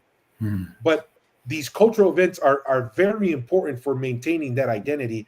And I'm going to share this video. It's a gentleman from Fiji and an older gentleman, and he kind of describes the mood that is in the village that he's at and how everyone feels about the installation of the Tu'ineyao and the Tu'ilau and the impact that it has on the people, to really just highlight how important the Inasi, the Polo Polo, and all these cultural events in keeping a cohesive society. My name is Chokatamarulundiloi. I'm from this village. I came back today, or on this occasion, just to check if I have any footprints around still remaining since I left this island. Well, when I left Lakemba, I was 12 years old. Left my parents. And I went and lived in Suva. After 4 years, I came back for Christmas. And I went back. After 4 years, I came back for the same thing, Christmas. Went back. After that 4 years, I came back after 22 years. The last time I was here was a year ago, exactly a year ago this month. And when we came, we heard that the installation of a funeral, installation of the Saunivonokola will be done this July. So as soon as we got back to Australia, my son booked our seat, myself and my wife, to come this month. And when we got here, we couldn't believe this is a life experience. I've never experienced anything like this when I was young. They got little things here and there, but nothing as big as this, which is very interesting to be here. I'm so glad that I came back to experience this occasion. This is it's unbelievable. Even myself, I'm so excited. I can't sleep at night just to be here to experience what's happening. I can't explain it. It's just incredible. Everybody you see being here, all the people who haven't been here for years and years, they've returned to experience this occasion. And it's unbelievable. The mood from children to the adults. Even there's hard work going on, but everybody's happy. You know, nobody's complaining. All except me. I'm not doing any cooking or anything, but you know, all the people here who come over from Suva, they just the nice thing about this, anybody who comes back to this island, doesn't matter you live on the island for 50, 60 years, you still know your role. You come here and continue on from when you left. And they just carry on as nothing has happened. Like they never left the island. The nice thing come back, the fishing. Oh yeah, the fish. Woo! I've stopped eating pigs and pork and meat and stuff. I just go for the fish. That's very cool. Anyways, yeah. Any thoughts?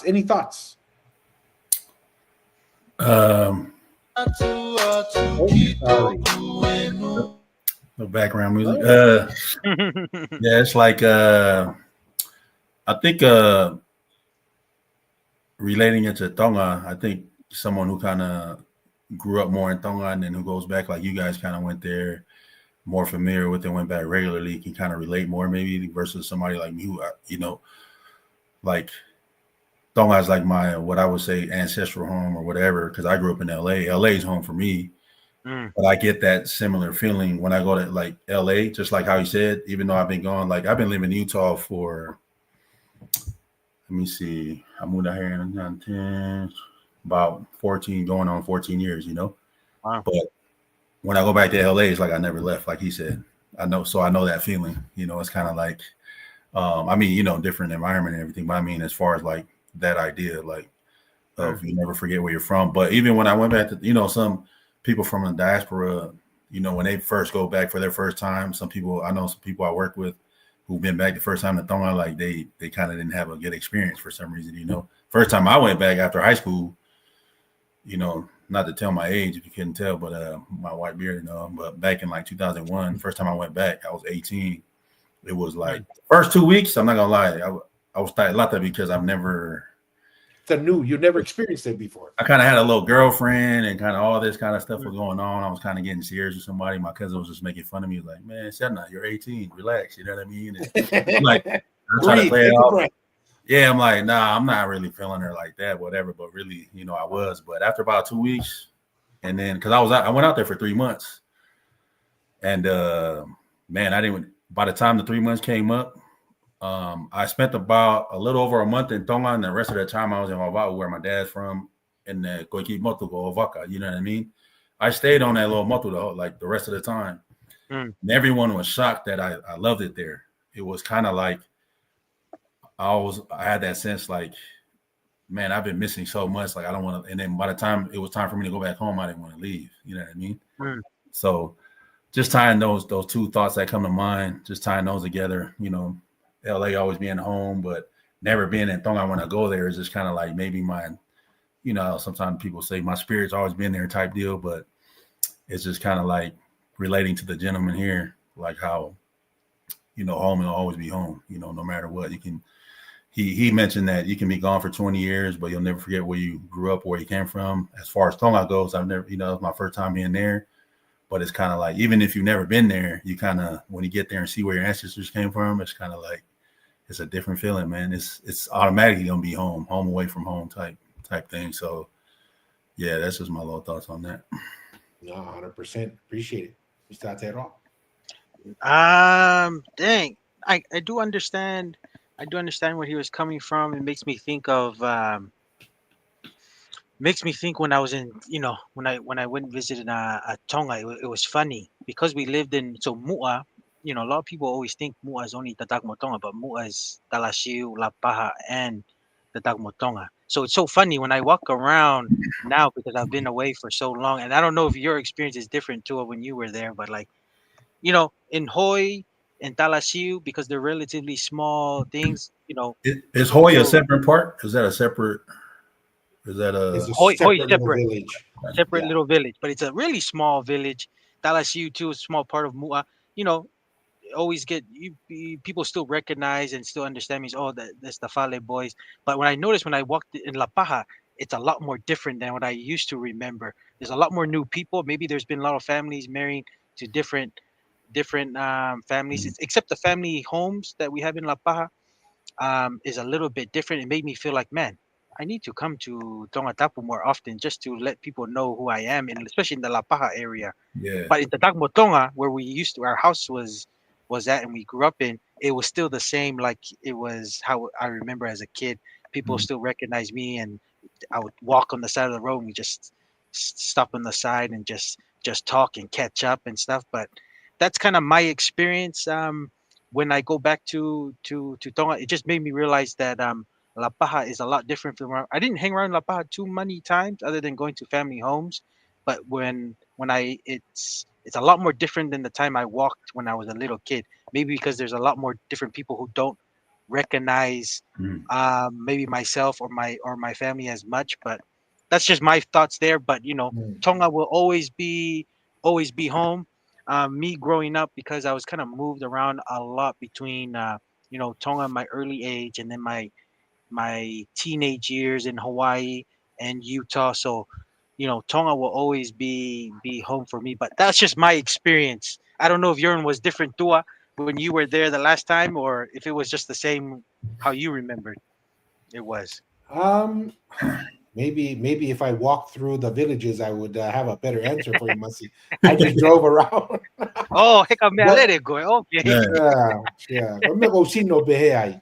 Um, like the, I lady. the Yeah. yeah. I mean, for me, it's you know kind of similar to you. It's mostly the Takamotonga, Talashiu, and Hoi probably Mm, took up 80% of the time. 20% of the time is Lapaha was either playing rugby, visiting family. That's about the only other times I went to Lapaha, really, mm, is just visiting family. Um, but for me, going back the last few times I went to Tonga, it's changed so much, right? Like mm, I remember after I left Tonga, um, 2 years later, I came back and I was like, oh, Tonga's exactly the same. The only big difference is everybody has a cell phone now. mm, Like in 2 years, I left, nobody had a cell phone. In 2 years, I come back, everybody has a cell phone, right? And it mm, was just mind-boggling for me. But then going back several years later, what really blew my mind was how much economic activity, and it was the change. There was like more people, more traffic, more economic activity going on, and way more tourists. Like when I was a kid, you would see palangis, but you would see them far and in between. Now you go to Tongatapu, and there are tourists everywhere. Um, so yeah, it's to me that's kind of my experience. What really caught my attention about this gentleman was these events, cultural events, bring people. What he was saying was he noticed was, dude, from little kids to the oldest people in the village, there's a certain energy. There's a mm, certain like mm, camaraderie. It brings the Mm. people together. And you only have that when there's a big cultural event, right? That brings the people together. And when you don't have the polo polo and you don't have the inasi and you don't have the stuff that sometimes we complain about, the fuakavenga, right? That the stuff that's like, oh my gosh, we got to do something again. Like, but those are the things that bring us together, and that's also as Tongans, that's what makes us quote or Polynesians. What makes us different is our ability to come together Mm. yeah. and to do these types of events, right? And when the world sees that, the world They call it recognizes Mama it. Himea, huh? Yeah, Yeah. yeah. Yeah. I mean, that's it's that type of behavior. That's how you get the Red Sea that the Yes, world is sir. just blown away by, right? Like, Mm. Mm, how in the world does this small little dot in the middle of the ocean, insignificant by many terms, and yet when they have the World Cup, Rugby League World Cup, they're like, you would think that Tonga has millions upon millions of people, right? And then it happened over there. We discussed this on the last live, Maka. They Yeah. just had the Koris Tutuku Liahona over there. And, mm, my wife goes, they raised how much for a high school? Because, in the Palangi perspectives, like, who cares about high school? Oh, Why yeah. does that even matter, right? Like, you go to high school and then you forget about high school. Yeah. But here you have our people I think the they are, closest to that would be like Hawaii, like yes, Kahuku and stuff. yeah. mm. But I haven't seen Kahuku raise $1 million yet. No. Yeah. True. We only raise money. Hey, they do say the stadium people they make the most money when Kahuku makes it to the state championship or to any home Mm, games. We know how to spend money. oh, Marty. yeah. See, what that tells me, and I have to do this because I can't help it because I'm a St. Louis guy. That just shows how inefficient you are in taking money and making championships. St. Louis, we have so many championships we can't keep track, but We're efficient. chasing you. We're much We're more chasing efficient. one Yeah. chop at a time. We're getting there. One chop at a time. One tomahawk chop. Anyways, Yeah. deal. Here's another video that kind of just goes on about the excitement of what's going on in Fiji. And once again, because we were, as a Polynesian nation, and given identities, we weren't able to come together as a community as often, right? And what I'm trying to kind of portray with this is why I don't blame people who say, yeah, well, these are totally different people. I would agree, but those are natural causes over long periods of time because we weren't allowed to gather as much. And here's let's look at this one real quick. Let me bring this one back up to the stage. Let me see here.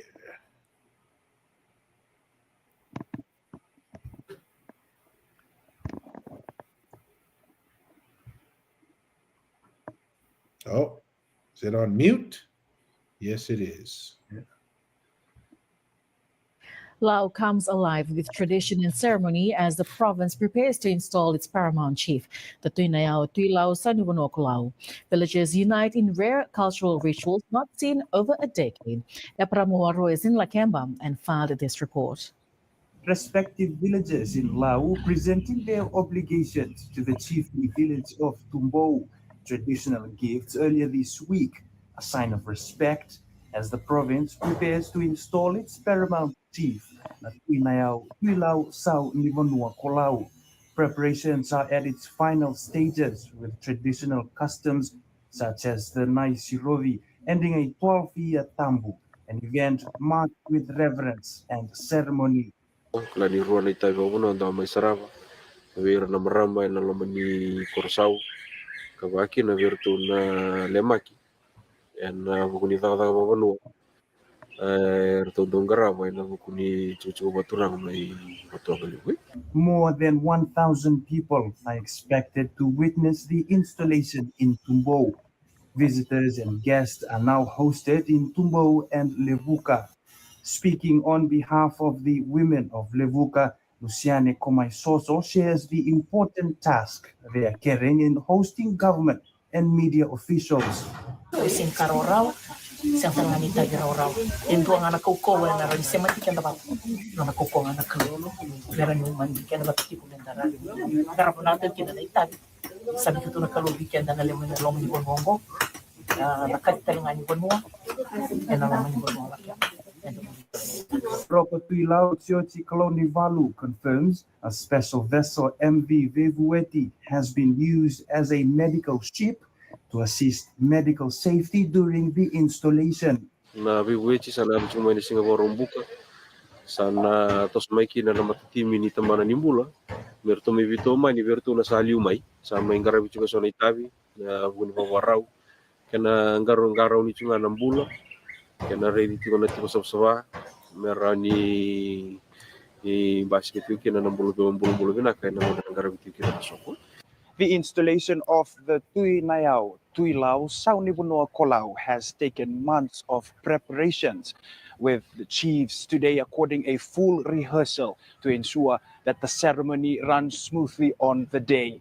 The installation will be held on the 8th of July in the island of Nayau and on the 10th of July here in Tumbou, Lakemba.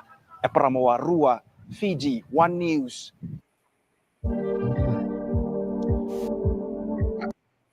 Interesting. I mean, like it's these cultural events just put an energy into the community that I think is important, and that's what the Polynesian nation lost. That kept us kind of cohesive and connected. Is once we weren't able to do that, it's no different than families, right? If families aren't able to connect on a consistent basis, everybody just goes and you drift in life. Next thing you know, we've lost those relationships and lost that connectivity. Any other thoughts to add to that?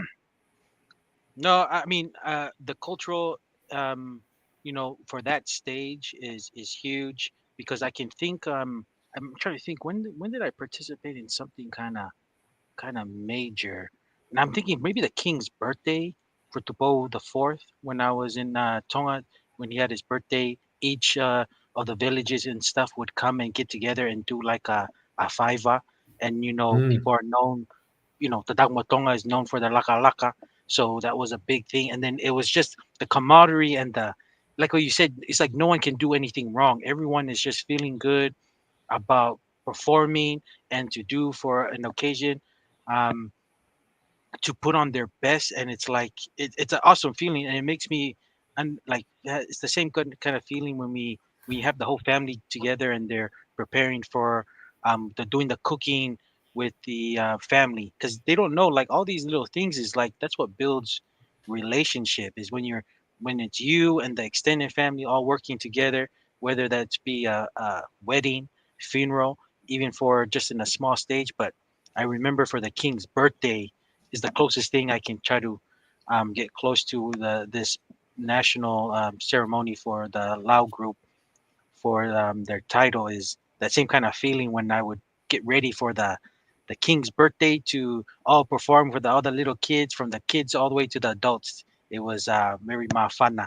And even for the, and I'm thinking, the parades too for walking the march in Tonga, each Open school, and stuff. open parliament, that was always a huge event to walk in your school, to walk by the palace, and by the king's house and entrance, and then you can always wave when you're walking past, or just kind of keep going. And it was a national event because all the people throughout Tongatapu and even the other islands would come and gather to watch the kids march. So those are probably two big national stuff that I can remember, that it's a feeling um, uh, of your identity, and also a feeling of this is what it means of being one unit, being a unity.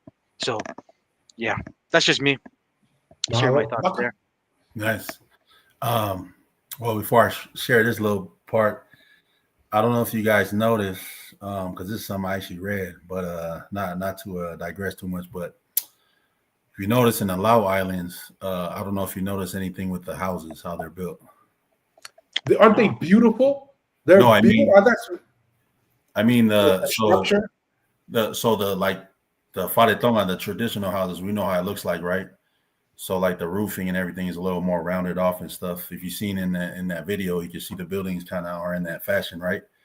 Versus the traditional Fijian houses called the bure or something like that. It's more squared off.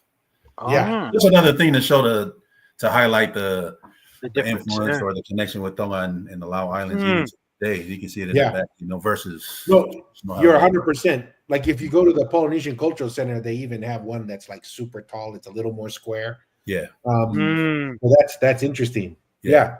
But yeah, I was gonna ask if any of you have been to like or you guys were already out of Tonga at that time during like a Taumafakava or anything, or because I know Tupofa lived for a long time, so you guys, that was probably during your guys' time, huh, in Tonga?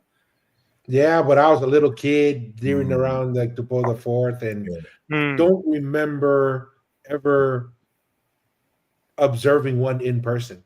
Right? Yeah. I mean, and I just didn't know. I mean, I didn't Too care. young. Right? I was just like, whatever. It's like, whatever. The old people, and they're doing whatever they're doing. Yeah. I didn't really pay a lot of attention to it, unfortunately. I was only gonna ask. I was only asking just because if it had like that kind of feeling too, like if you ever been to one, because I myself have never been to one, but something interesting, if you ever comes across this episode. But so my family, the Tuihalamaka name, is actually it's like it's actually a title name, but it's like it's not a no'opele or anything, but it's like I don't know if you know what a tauhifonua is, or tauhifonua, So we're tauhifonua in Ovaka ki motu I wawau, you know what I mean? Explain that a little bit, Maka, for a lot of the viewers and the listeners, what it means to be a tauhifonua and what that entails. And I think that would be good for people to kind of listen and understand, right? Like that's a term you're not going to hear very often. No. So that's one of the lesser known titles that Tonga has. For those of you who aren't familiar with certain titles in Tonga, we have the obvious ones, the king and queen, prince and princesses. And then, with the current dynasty now and the current system now. But so we have those obvious ones, and we have the nobles, no'opele, you know what I mean? And we have the mata'apuris, who are, attendant chiefs to the certain nobles, right?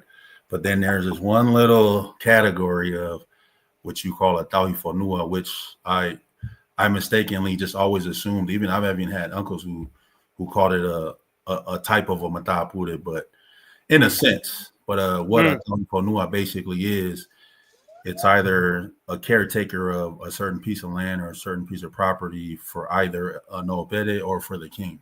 And in Ovaka's case, in Vava'u, the tauhifonua, or Motua tauhifonua, the full title is like, for example, if it was whether myself or my father or whatever had the title, their duty and obligation obviously is always to the king, but is to take care of that land. It's the king's land, but from the way I was explained was basically wherever the tauhifonua is, especially if it's the king's land, like and no other nopere is over there or whatever, that tauhifonua or that person, he's the king of that place. But when the king arrives in that your town or your kolo, whatever, holo hifokoe or matapure, you know what I mean?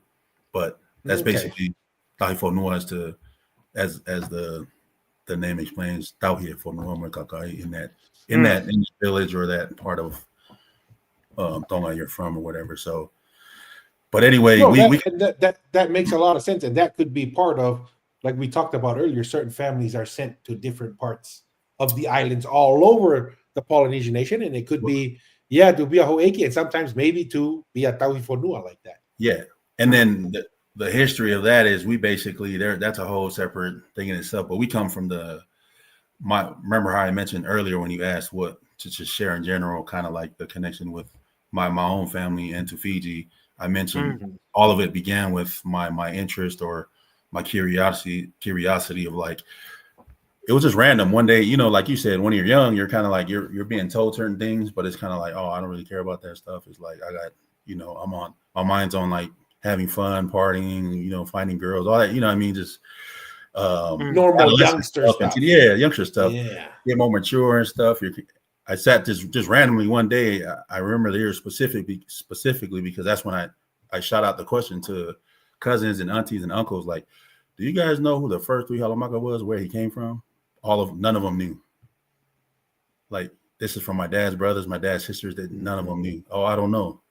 And I said, I'm going to make it my mission to find out. Come to find out, we've been in Vava'u for several hundred years, but technically, originally, we're from Hihifo, and specifically in Kolovai. And there's a reason how we ended up in Vava'u, and it has something to do with, we basically come from the Tuikanupolu line. You know what I mean? Ultimately, sent out to Vava'u. Well, it was kind of like the story kind of goes. I mean, sorry not to prolong the show, but the story kind of goes. No. This is the whole point. But, that's the one thing we try to tell people. We have an outline of where the show can be discussed, but we go wherever the kava takes us. Wherever the kava takes us. Yes, sir. Yeah. So go ahead, man. This is cool. Yeah. So basically, we come from and again, I know the Tongan term is used whalamatatua. I don't want to make it seem like I'm trying to be, but in the most humblest way, we come from the Tuikanupolu line. And again, I've been able to, from my little small research, it's too many to trace. There's too many people to trace siblings, kids, grandkids, all that kind of stuff. But I basically, as far as title holders go, I traced it all the way back to Tuikanupolu, but ultimately to the Tuitonga. You know what I mean? Because all the same family. All dynasties. All the same family. Yeah. But so basically, from the oral histories and the research I've been able to do, so the first Tuikanupolu being Ngata, right? Yeah. And his son, Atamata'ila, was the second Tuikanupolu. Atamataila's son, who succeeded him, the third Tuikanupolu, is who we come from. Mataire Tuapiko was his name. And then Mataire Tuapiko's name is important is because that's where the Ha'avea comes from. Namely the Ha'avea Lahi and the Ha'avea Si'i. You know what I mean? And we hail from what's the difference between the Ha'avea Lahi and Si'i? So Ha'avea Lahi. Why are there two of them? So those are basically the children of Matare Tuapico, and they're the ones who are the founders and established these ha'as. Like the Ha'ave'alahi are their older brothers. They basically come from mothers who were, Eki Maulunga in like central Tongatapu and a lot of other parts of Tongatapu.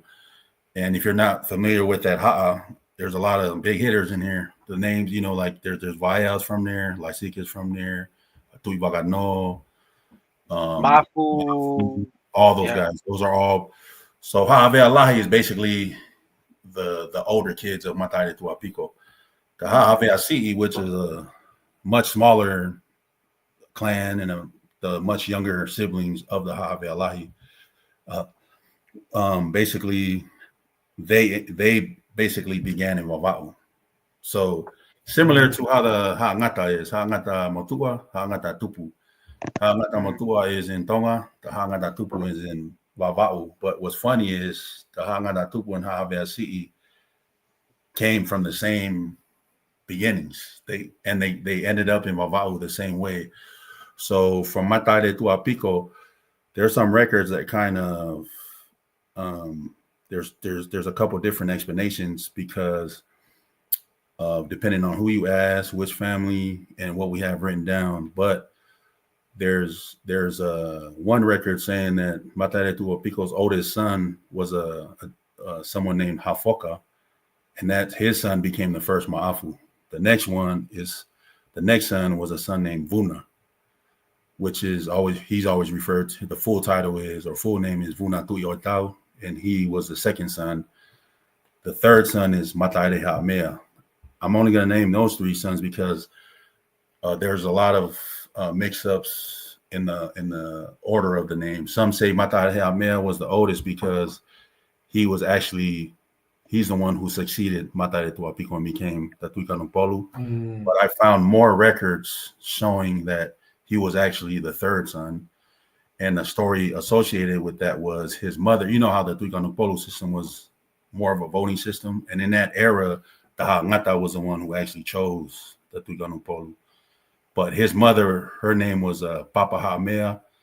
She was the daughter of the Tui Ha'amea at that time. It's a defunct title now, but at that time it was a high title. But she did everything she could to kind of like put that was her favorite son, to put him up there. To try to get him installed. Yeah. So that's why that kind of explains why some records have him as the oldest. But from what I've been able to find, he's actually the third son. But there was one story is there was a little jealousy with the older brothers and the other brothers who were either older than him or the ones who were higher than him because of their mothers. Kind of like why was he chosen? And so that's one story where the older brother Vuna, he takes his little brothers. There was a Hika, Maka, and Tuihalamaka, two Vava'u, saying he was one. This story says that he was so upset that he didn't want to be in Tonga. He went to Vava'u, took his little brothers. He started his own ha'a. And he was telling them, I'm going to go take in Vava'u and all this kind of stuff. But his ulterior motive was to become his own independent kingdom. And he was actually technically known as the first Tui Vava'u, self-proclaimed, and tried his best to be that. And he said, I'm going to start my own ha'a, the Ha'ave'asi'i, and these are going to be the brothers right here. Hika Maka Tuihalamaka. But here's the funny part. He also brought his nephew. His name was Tuituyohu. Who's this guy? This is his younger brother's son, Matare Ha'amea's son. And Tuituyohu is the ancestor of the Ulukalala line. That's who I was just about to say. It's like, so the Ulukalalas and stuff, this is multi-generational, this idea of trying to gain control over Tongatapu. Yeah, and that's funny, but here's the thing. It's all family. It's all You know what I mean? So Tuituyohu, his son, was the first Ulukalala. Ulukalala Imaufanga is his other name, the one that was buried in Maufanga. And then obviously his son is Ulukalala Ifeletor or Fangupo or Ulukalala Ua. He's the one that's in Mariner's book. So this Ulukalala Ua that's in Mariner's book, so his great grandfather is brothers with this Vuna. You know what I mean? But they all ended up in Wava'u. But this Tuituyohu, this guy right here, Matare Ha'amea's son, he started the Ha'angata Tupu. Everything was cool, and somehow, some way, there was a falling out, and then these two ended up the Hako ended up fighting each other. Ukalala eventually chased Vuna out. And then later on, eventually they set them back with his own son. Didn't do nothing to him, but that's when Ukalala usurped Vuna and became the Tui Vava'u. But originally it was Vuna. So that's one story. Another story is basically because Ika Maka Tui Halamaka, my ancestor, their mothers aren't even known to this day. There's no records of their names. So they're either Tua or their fathers were of lower rank. So Vuna, knowing that there's no way they would be able to inherit land, there was a lot more available in Vava'u because there's so many acres in Tonga in this era, right? Went to Vava'u, said you can have land here and find land and take it. So he brought his brothers over there with his nephew. And the brothers were more of like a fa'afe'au to him, take him around. And then Tutiohu, the nephew, was like a inuanga kawa, guard his kawa and put his ilo kawa together and everything. That's another story of how they ended up in Vava'u. And that's basically where the Tui Halamaka come from. You know what I mean? So, but that's how we all ended up in Vava'u. But, dude, that's pretty cool, man. I kind of got lost in that. I forgot what I was going to mention was, but anyway, yeah. So this Matane Tuapico, that's where basically La Siga comes from. That's where Fila Kepa comes from, because going back to the Tui Tonga, the first you ever heard of the Tamaha, right? That's that was a big thing back in those days. So the majority of the records I've been able to find agree that the first Tamaha was a lady named Tuimala, who we actually in my family, who is the daughter of the first Tuila Kepa, was one of the wives of the Matare Tuapico, and their son, their daughter was I think a lady named Longlong Atumai, and her son was the first Fila Kepa. You know what I mean? So okay, that's that connection to the whole Fijian part or whatever. And then the oldest daughter of Matare Tuapico, I know it's a lot of information, was I forgot the name of the daughter. Oh, actually, I got to put it up here. But let me see. No, while they're looking that up, once you find it, let us know, Maka. When you found it. Oh yeah, Toa Fidi Moi Unga was the oldest daughter, and then her son is the one who became Lasika. You know what I mean? But from a chief that was from, according to one story, was from Lakemba too, and kind of ties into the whole Fijian-Tongan connection history type deal. But yeah, I don't remember why I mentioned the Matapu and Hoekis and stuff. I forgot. Oh, well, we were talking about the feeling of the stuff. Oh yeah. Cultural events. That's basically a long part of basically what I was trying to get at was I've never been witness one. You guys said you've never witnessed one. My brother. So I actually, again, I don't know if you remember, I'm a convert to the church. I was on my mission during the installation of Tupo Nima. Oh, okay. But they called my brother, my younger brother, to come sit in the Taumafa circle. And I was kind of jealous because I was like, what? I was like, I missed out on that. But him, he's much younger than me. He doesn't know what's going on. And he's looking at, and the funny part to it is he's looking at my uncle Tula Kepa sitting way closer to where the king is. In a joking way, he was like, how come I'm sitting all the way back here and you're all the way up? He doesn't understand that, you know what I'm saying? And it was just a funny thing, like, how come I can't sit closer to you, uncle? He's like, oh, I mean, you're gonna have to go ask who's putting the places. Who's in charge here? Not up to me, But yeah, so I've asked pretty him. Cool for him. Yeah, and I asked him how it was. He was like, oh, it was crazy. It was like, I didn't know what was going on, but I was just like, man, I wish I was there because I could only imagine how these people in Lau felt, how Tonga would have all come together for that whole, you know what I'm saying? So, but I myself, I've never really, but I kind of get that sense. It's kind of like going back to what Masi was saying, the king's birthday and, walking his kids in Tonga during school. I kind of related to like, we just had, I just had a couple reunions. You get that, that mafana for mafana and like that feeling kind of like there's nothing, this is what it's all about. This is what life's all about. But on a national scale, that'd be, I can imagine that's how like the king's birthday or the Taumafakava or whatever it can be, and then relating it to these people from Laos hasn't been a while. Those people are on fire. There's a certain energy in the air, the vibe, you know what I mean? So 100%. Cool. Yeah. couple comments here real quick. I just want to recognize her here because she's been pretty active as on Facebook. But Lupi Tupo says maybe it's time to return to Tonga absolutely. And mentions here observing a Tamafakafa would be amazing. But this is the comment I wanted to really highlight even further. Is she says, Maka, I am interested in your storyline of your ancestors from Kolovai.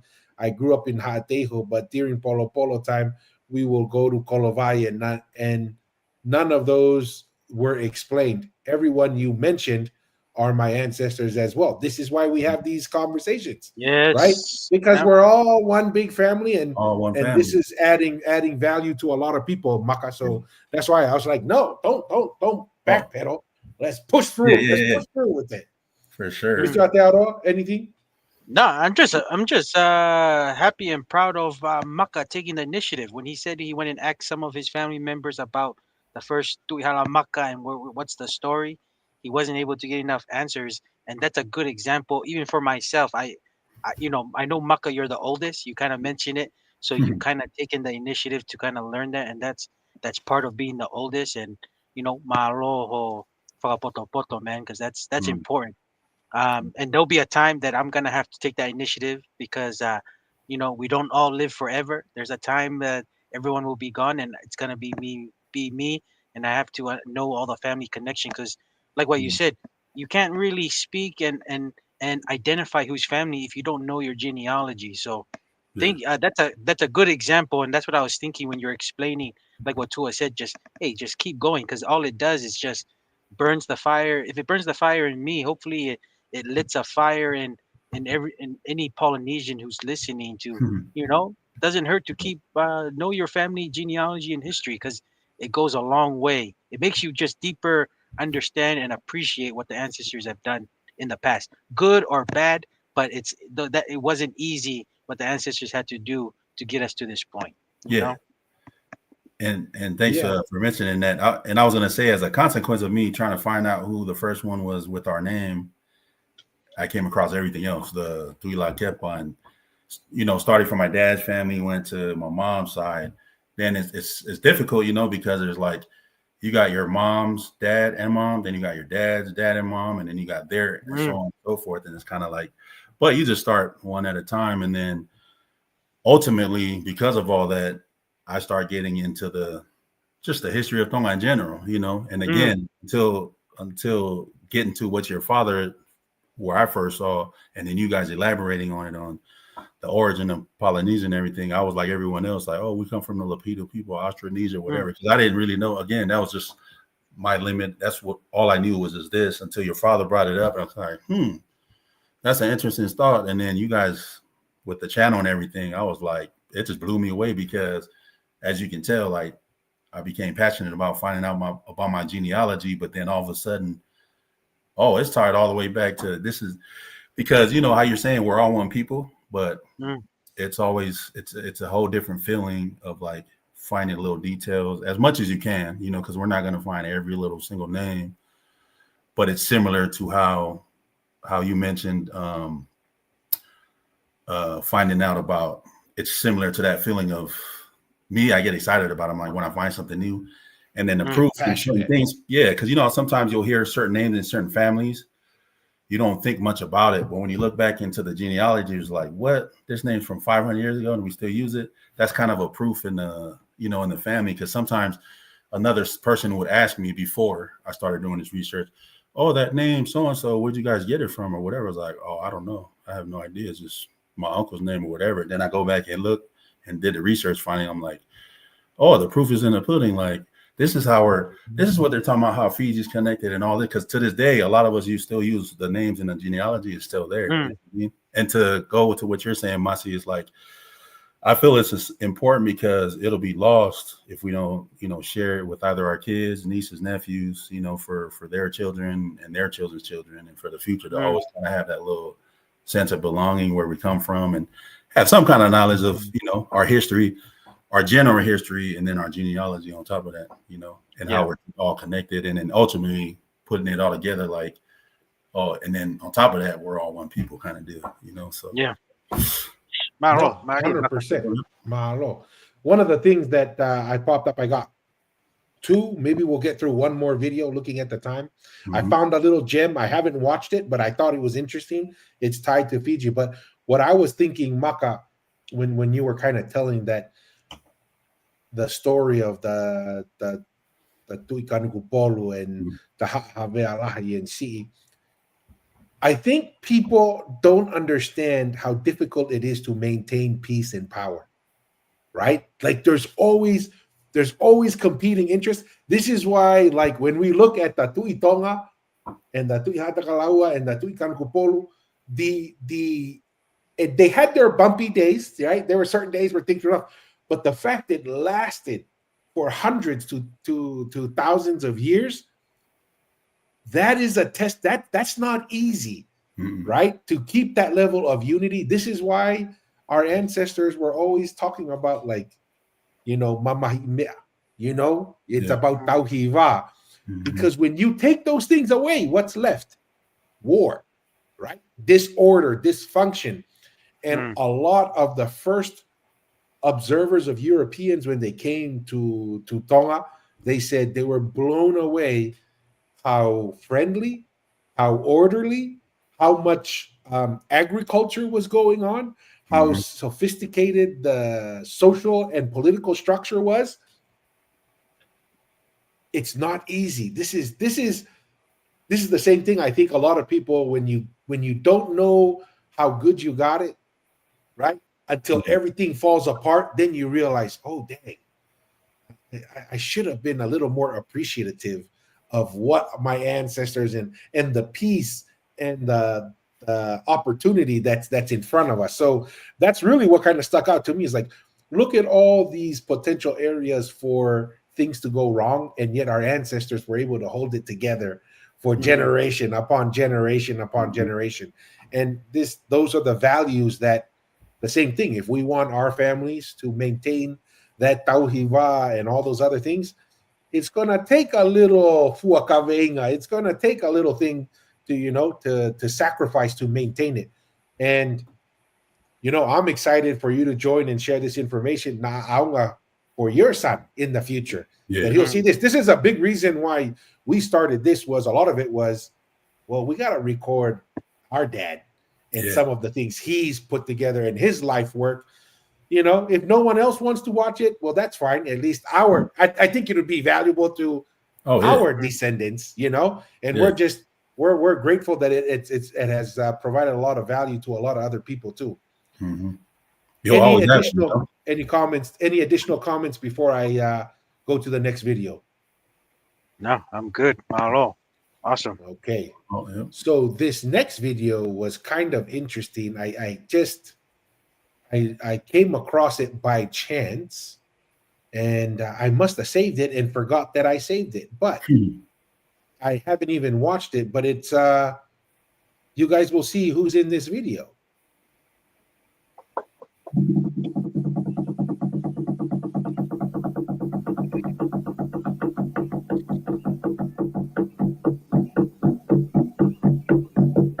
Tatui Lau himself from before. Oh, wow. This is the island of Lakemba, where I live. As a child, our tradition tells us that our people sailed here from the north many generations ago. Now we know that they came from the west. And we have a very good idea when.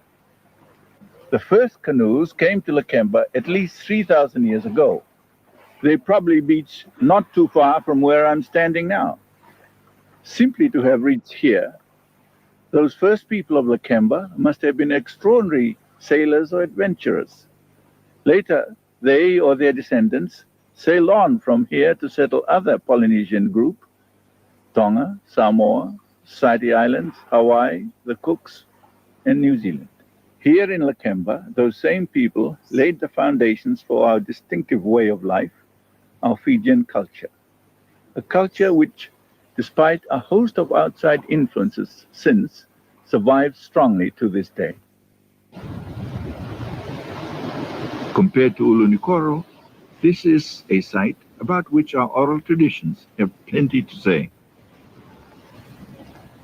And one of the best traditions concerning Kendekende was the one concerning Iningini and his daughter, Sinate Ilangi. Sinate was asked to put the tapa out in the sun, but it rained before she bring it in. And her mother reprimanded her rather severely. Sinate Ilangi, in a huff, went down to the beach, made a raft out of coconuts, and drifted out to sea. She fetched up at Mambolau, near Mbao, where the people of Delai rescued her and looked after her, then brought her back to Lakemba. On her return, Nginingini offered her a hand to the leader of the Delai people. He declined because he said that they've looked after her so well that she is just like one of his sisters. But after Nginingini's death, there was a struggle for leadership. And Fukialau, the son of Nginingini and brother of Sinate Ilangi, was murdered. And Sinate pleaded with the leader of the Delai people to bring an army to invade Lakemba and avenge the death of her brother. An invading army from Bao, consisting of Ra warriors, came at the invitation of the Delai people. They scaled the heights of Kendekende, where it was least expected, and it was stated that it was through treachery from inside Kendekende that they succeeded and conquered the usurpers. The leader of the Delai people, Thonro, was made leader of Lakemba, but he ruled with such heavy hand that the people rebelled.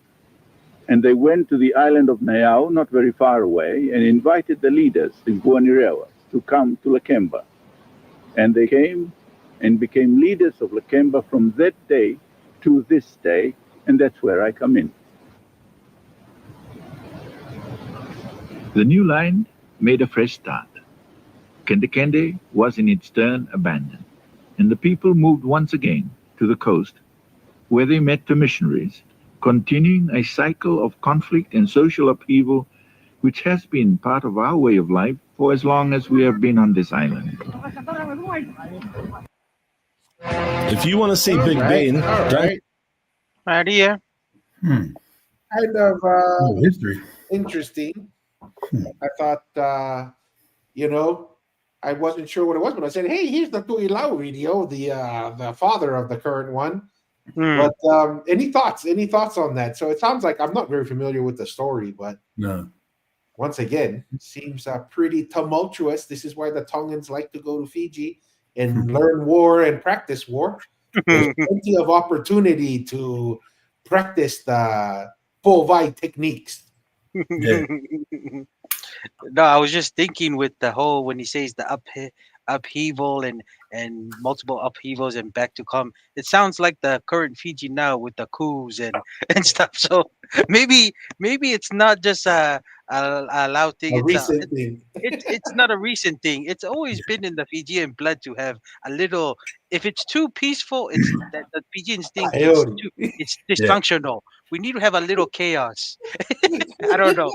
I'm just thinking it was funny just hearing the former Tuilau guy just saying how they had the upheavals and back to peace, and it seems like the way Fiji is right now with the coup and stuff. Hey, it's in their DNA. I don't know. I'm just speaking out loud and stuff. No, but we do. As far as we know, it's historically proven that Fiji, before being colonized, have never been a united nation. We know that. Yeah. So, that might have something to do with it. I don't know, maybe. But, yeah. Well, and this kind of goes back to having a united front is very difficult. Yeah. It is very difficult to have an empire or a kingdom that has levels of social structure, that has responsibilities, and it has roles. This stuff doesn't happen by chance, right? You don't just war all the time, and then all of a sudden find unity and structure. It always finds a way. If the only way you obtain power is through war, it doesn't last. This is why traditional empire, the Western way of building an empire, the only way that the Western seems to understand empire building in the country sense is war and taking over. And it appears to me, and could be wrong, that there were wars, but that wasn't the primary way that the Tuitonga, and probably not how Tangaloa established power. It was through family ties, it was through social order, and having a religious component together. Yeah. And so this is probably why Kaulufonua Fekai separated the religious power and the government power, because what he realized was, probably, I'm just assuming, we're just kind of, I wasn't in Kaulufonua Fekai's head, but once you have 2-3 Tuitongas assassinated in a row, and then you separate the military and the administrative power from the religious power, all of a sudden there's stability is reestablished, right? And so that's something that I think people underestimate, as this our brother there from Fiji was saying. In Fiji, it was a way of life. Yeah. Right? Yeah. If you don't like this guy, go to the next island, bring a guy from there to come beat up this guy. This guy you brought over was too oppressive, go to another island, bring another guy. Yeah. Right? Or you invite another island to come and fight for your battles in your current island. Yeah. Another thing I think what came to mind, what's coming to mind is, I think a guest that I don't know, since Mr. Aotearoa is over there, he probably has easier access than we would, but I don't know if you can get you think you'd be able to get a Temuera Morrison on the show.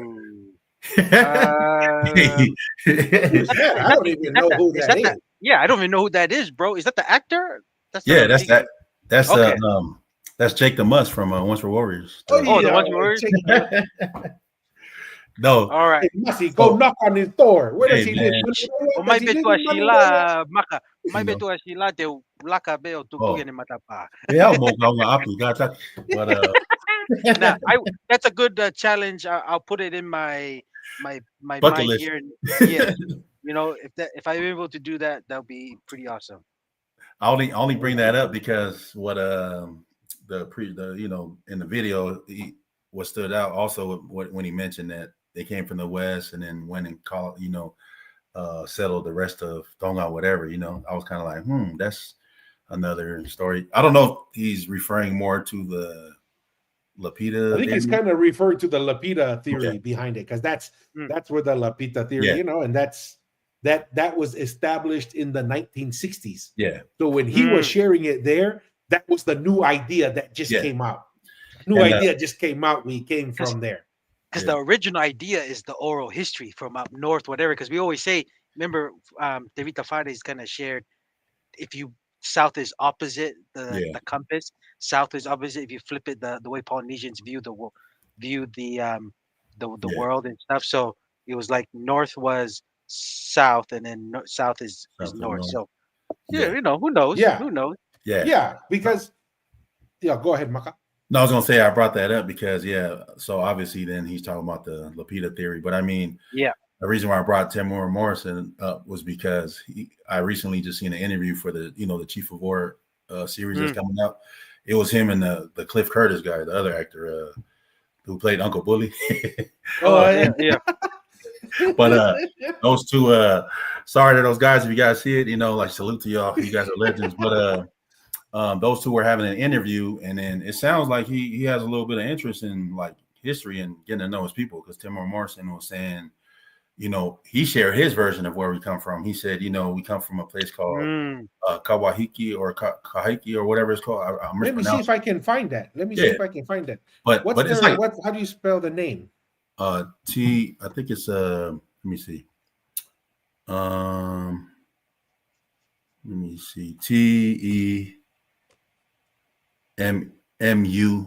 Temuera Morrison. But Emura.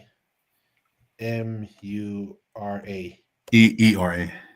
Oh yeah, I see it. Yeah. And that chief of war, man, I'm excited for Oh, that. I'm excited. But he shared, Yeah. you know, he had the same idea as basically you have and we all have, that we were one people, except and according to him, he's like, we come from the same place. He said a certain name, and then he said Tahiti, and he said Kahiki or something like that. Yeah. And he said, which is Tahiti. He said it really fast though, and then he said Tahiti, and then some of us went north, which is Hawaii. Some of us went south, which is New Zealand, and then the rest went east, which is Rapa Nui, and then everywhere else in between.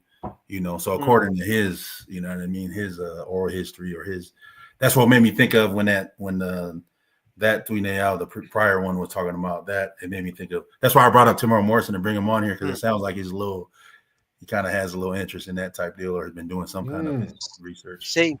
He looks like he's aligning with our philosophy of us being one people. One people, yeah. One nation, yeah.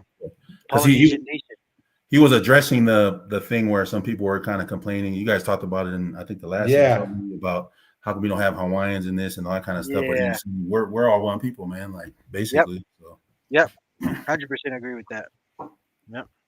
So we're just relatives coming to play, you know, the roles of our ancestors. Basically, is how he was saying. Yes. Yes, sir. Yes, sir. We're gonna act in other roles. We can kind of share our thoughts within our people. Like, you know, this is an open-minded conversation, man. Yeah. And that's why I said, you know, the more we can have a conversation, the more we can normalize. Because I don't think it's normalized enough for us to kind of cross paths and talk about other islands and us, and the vice versa. Yeah. Because we can better, because we're all one people at the same time. Yeah. Thanks, Masi. Tua, the channel, the interview I'm talking about, it was like called Movie Weather, and then it's Timur Morrison and Cliff Curtis, Chief of War. That's what it's from. It's like a 6-minute video, and that's when he explained his little where we came from.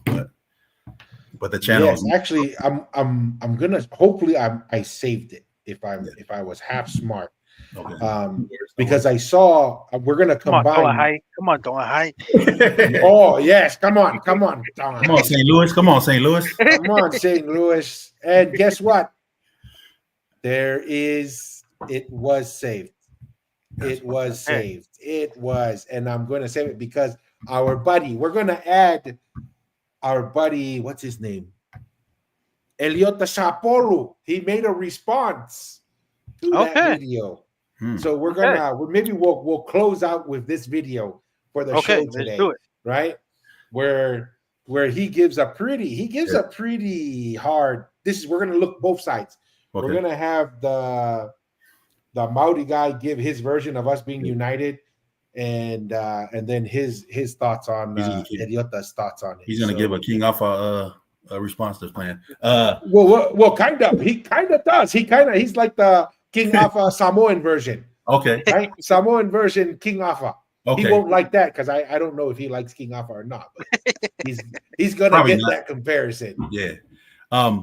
Since we're gonna close at that, I just wanted to share really quick, not to go into too much genealogy again, but because I didn't share the part of how, because it was just kind of summarized to show the connection with the Tuitonga. So that's good. To share a little bit about the connection, the actual specifics to it. So remember, Lakema has like 8 villages, right? So the ancestor I was referring to, his name in the records his name was Tapuosi. I don't know if there's another Fijian, the original term, but his name was Tapuosi. He came from, the Tongans say Vasi Vasi, but in Lakema it's like Wadi Wadi or something like that. But you know how the Tongans they made it Vasi Vasi. Came over in the 1500s, or Telea had a daughter.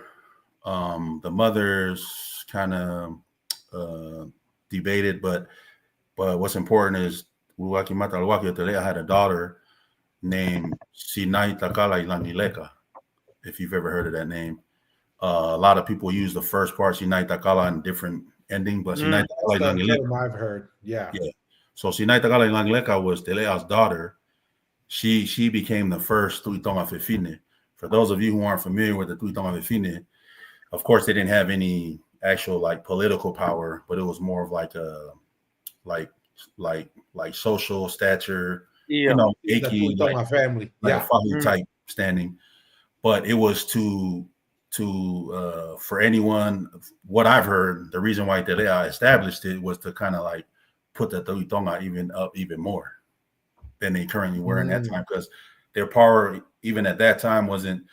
They were still a lot more power than in Mariner's time, but it was kind of maybe, I don't know if it was waning a little, whatever. But he was trying to like make sure, look, where the Tuitonga Fifine with the daughter. But anyway, and Charles Powano was kind of touching on this a little bit, but some stuff he was off because of my knowledge of this history of this part of my family. Is kind of like the Tuitonga Fifine was Telea's daughter, the first one, and the story after that's why he established it. But she ended up having a child to this Tapuosi.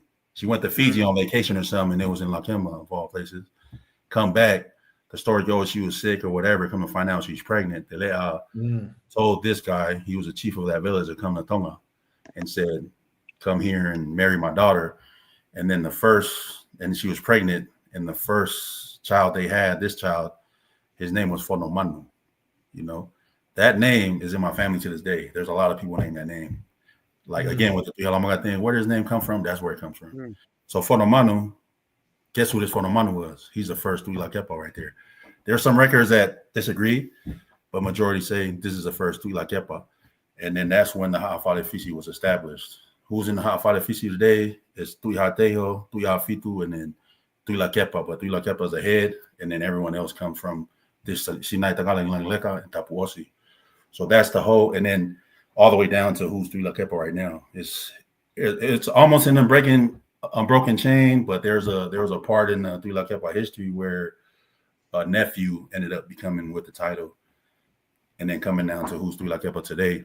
But that basically just sums up the connection with the Tuitonga Tuilakepa all the way down. So they're actually counted as being under the Kauhalauta, because they still recognize in Tonga who's Kauhalauta and who's Kauhalalalo. Like even today, the Tuigano Polo is still referred to as Kauhalalalo. You know what I mean? The king. Yeah. With no disrespect to His Majesty, but they still distinguish the two. Anyone who's from Hakome Tuitonga or Kauhalauta, Ha'afale Fisi, Ha'angan, the Hongo Ha'angan and all that. But basically, that's the history of the Tuilakepa.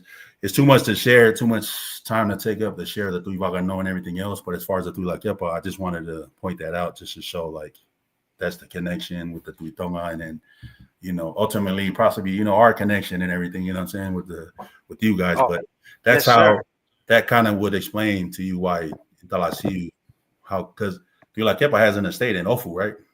That's but some people are like, how come he's in Ofu? Like, how did he end up with Talasiu? You know what I mean? But that explains it right there. That's why. That's the connection. Because the ancestress is Sinai Tagala Ilamileka, who her father was Telea, who was Tuitonga, But that's the whole in Lakema. And remember, this predates Ma'afu. Like, I mean, there's Fijian. I mean, we've always been dealing hundreds of years even before that. But this is what started the whole big, like, all the titles and everything all began from the Lakepa. And Maka, you were on that episode where we watched the documentary in Fiji. Yeah. With dude, that blew my mind. But because like I had always just thought, the Lau group was primarily, but then we watched, we watched it. It was like, the VT level, like all the islands there. And then because I remember the first time I saw a picture of Takombao. Yeah. And I was like, dude, that guy don't look Fijian, right? And then we find out later, it's because the Tongans hundreds and hundreds of years before were already up in there. And then now it makes sense why Takombao goes to Tupo the first is because Tonga. Like that was the connection there. And so it's kind of mind-blowing to me because I had just always thought, the Tuitonga and the Tongan influence is just in the Lau group with Ma'afu. And there were a couple offshoots here and there, maybe in other areas, but it was main. But the history between Fiji and Tonga goes back thousands of years. Thousands, yeah.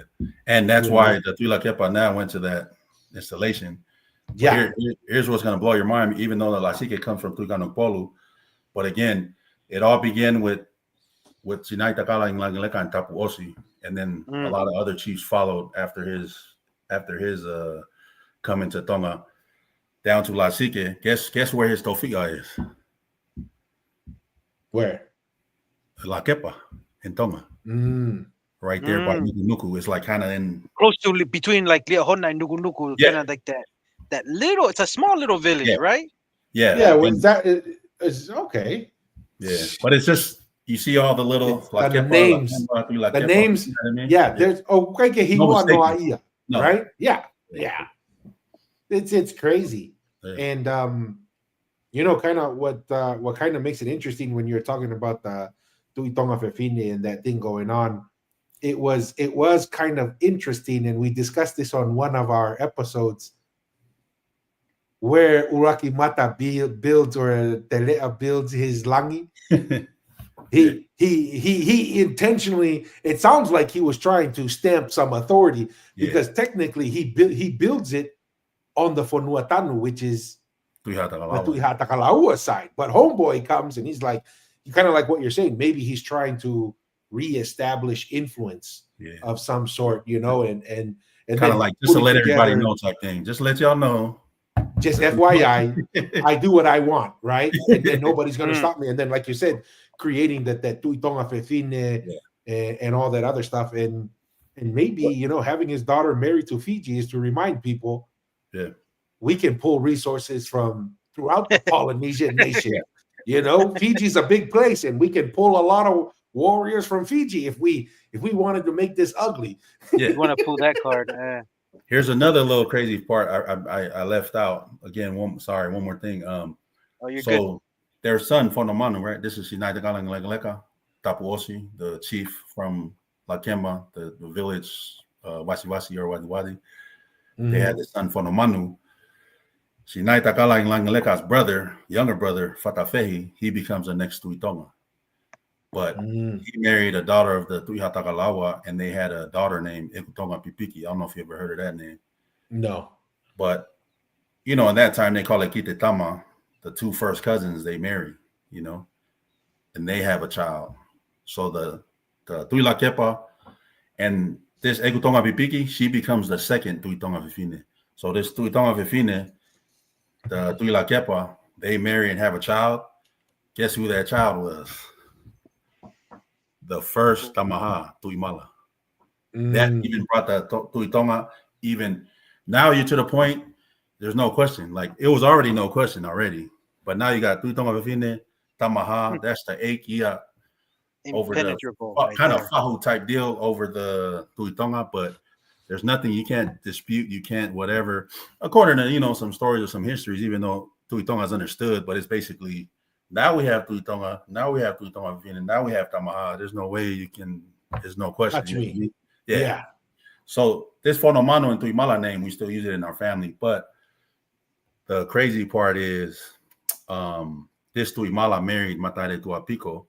They had their daughter Longolonga Tumai, and then her son is the first Fila Kepa, who is the grandson of Fila Kepa.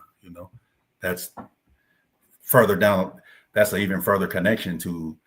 So you can, in a sense, say that Tuitonga is like, oh, that's my kid, that's my grandkid, that's you know what I'm saying? Like, power positions. It's posturing. It's posturing, and this is Game of Thrones. Yeah, right. This is Game of Thrones on a Tuitonga scale, and this is the kind of stuff that when we talk about the Polynesian nation, where did Uraki Mata and them get these ideas from?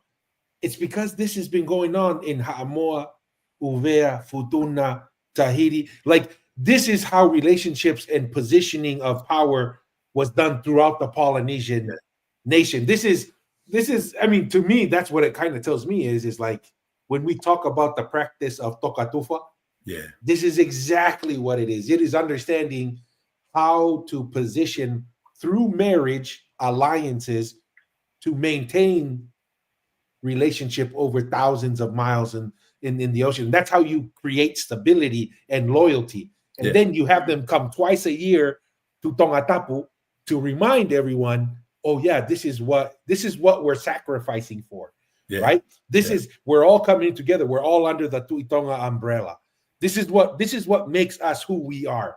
Yeah. And everybody feels that energy. You go back to your islands. Yeah. If there was any kind of discord, let's fix it, right? Yeah. And every once in a while, it kind of got a little ugly, and some people gotta be, pulled back closer to Tonga Tapu, and Manhandled. loyal people sent out. You start moving people in titles to locations to do that. So interesting. Here's another interesting part.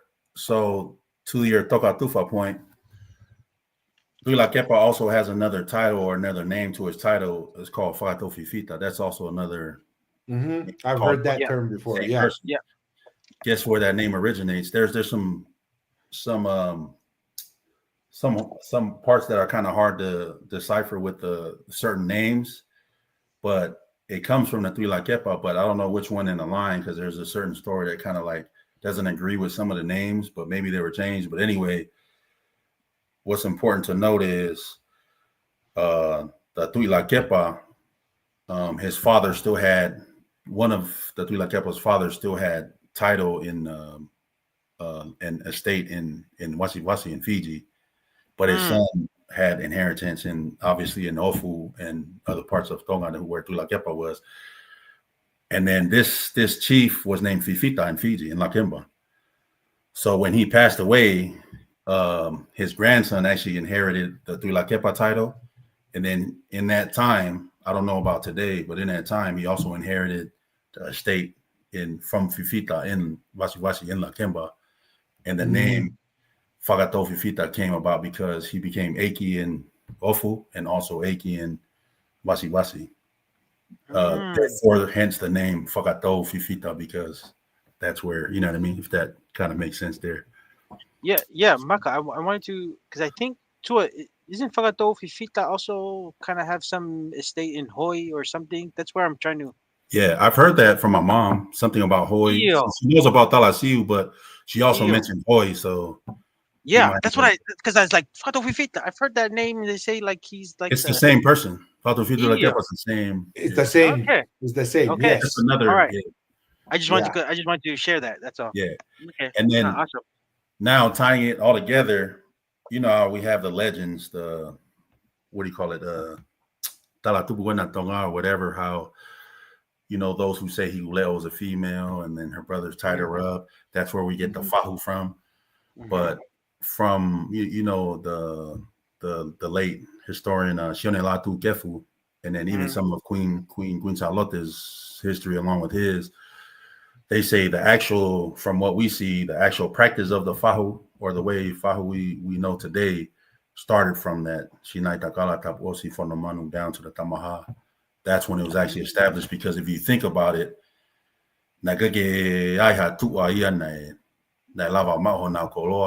so there's no way they can have a Fahu in their families, because at that time, and they so basically the Fahu in that era was only a whole Eiki thing or an Eiki thing at that time. That's one story of where the Fahu comes from. Origin. When finally Tau Fahau came around, now people can practice Fahu in their families, but originally that's where it originally came from.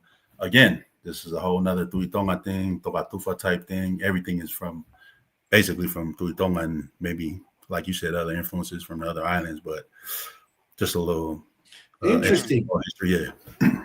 No, that's a lot of stuff to think about, and you find a piece of a puzzle or an idea, and you just think about it, you ponder, and you hold on to it, and then as you talk with more people, maybe more information trickles in, and you start trying to put those puzzles together. So that's really interesting, man. I really appreciate you sharing that. Yeah, and it reminds me too of like what Maka was saying with the Fahu, because I know Maui Tekelangi has some oral history of where the origin of the Fahu, and it'll be awesome for him to share, because like what you were saying, Maka, you're sharing your bit, and then I want to hear more, because I really don't know, because that's something curious, I think, for everybody in the Polynesia community, especially within Tonga, that we still kind of practice that in a very common very oftentimes we practice that. So that's Yeah. something that reminds me we need to talk about it. So There's some that say, because I don't know if you're aware or familiar with the Vasu system in Fiji.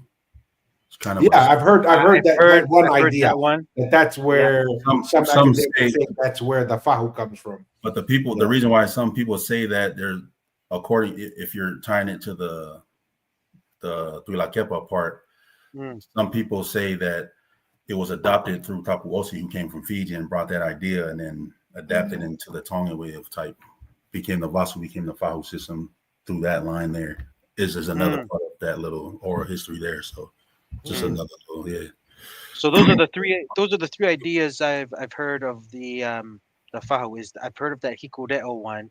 Now I've heard your one, and then that Vasu. So those are the three ideas I've heard. But I've never, to be honest, I've never heard Maui Tegelangi kind of explain. So hopefully, we can try to get Maui Tegelangi to share his thoughts.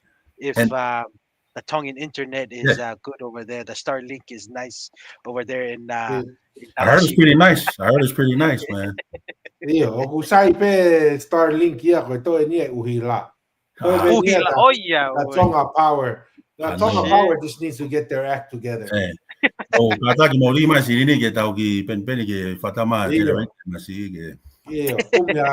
Sistemi sola y hoy. Malo, todo. Appreciate it. Yes, sir. We're gonna close out with this a little controversy. A little controversy. We'll watch our brother Eliota Shapolu over here.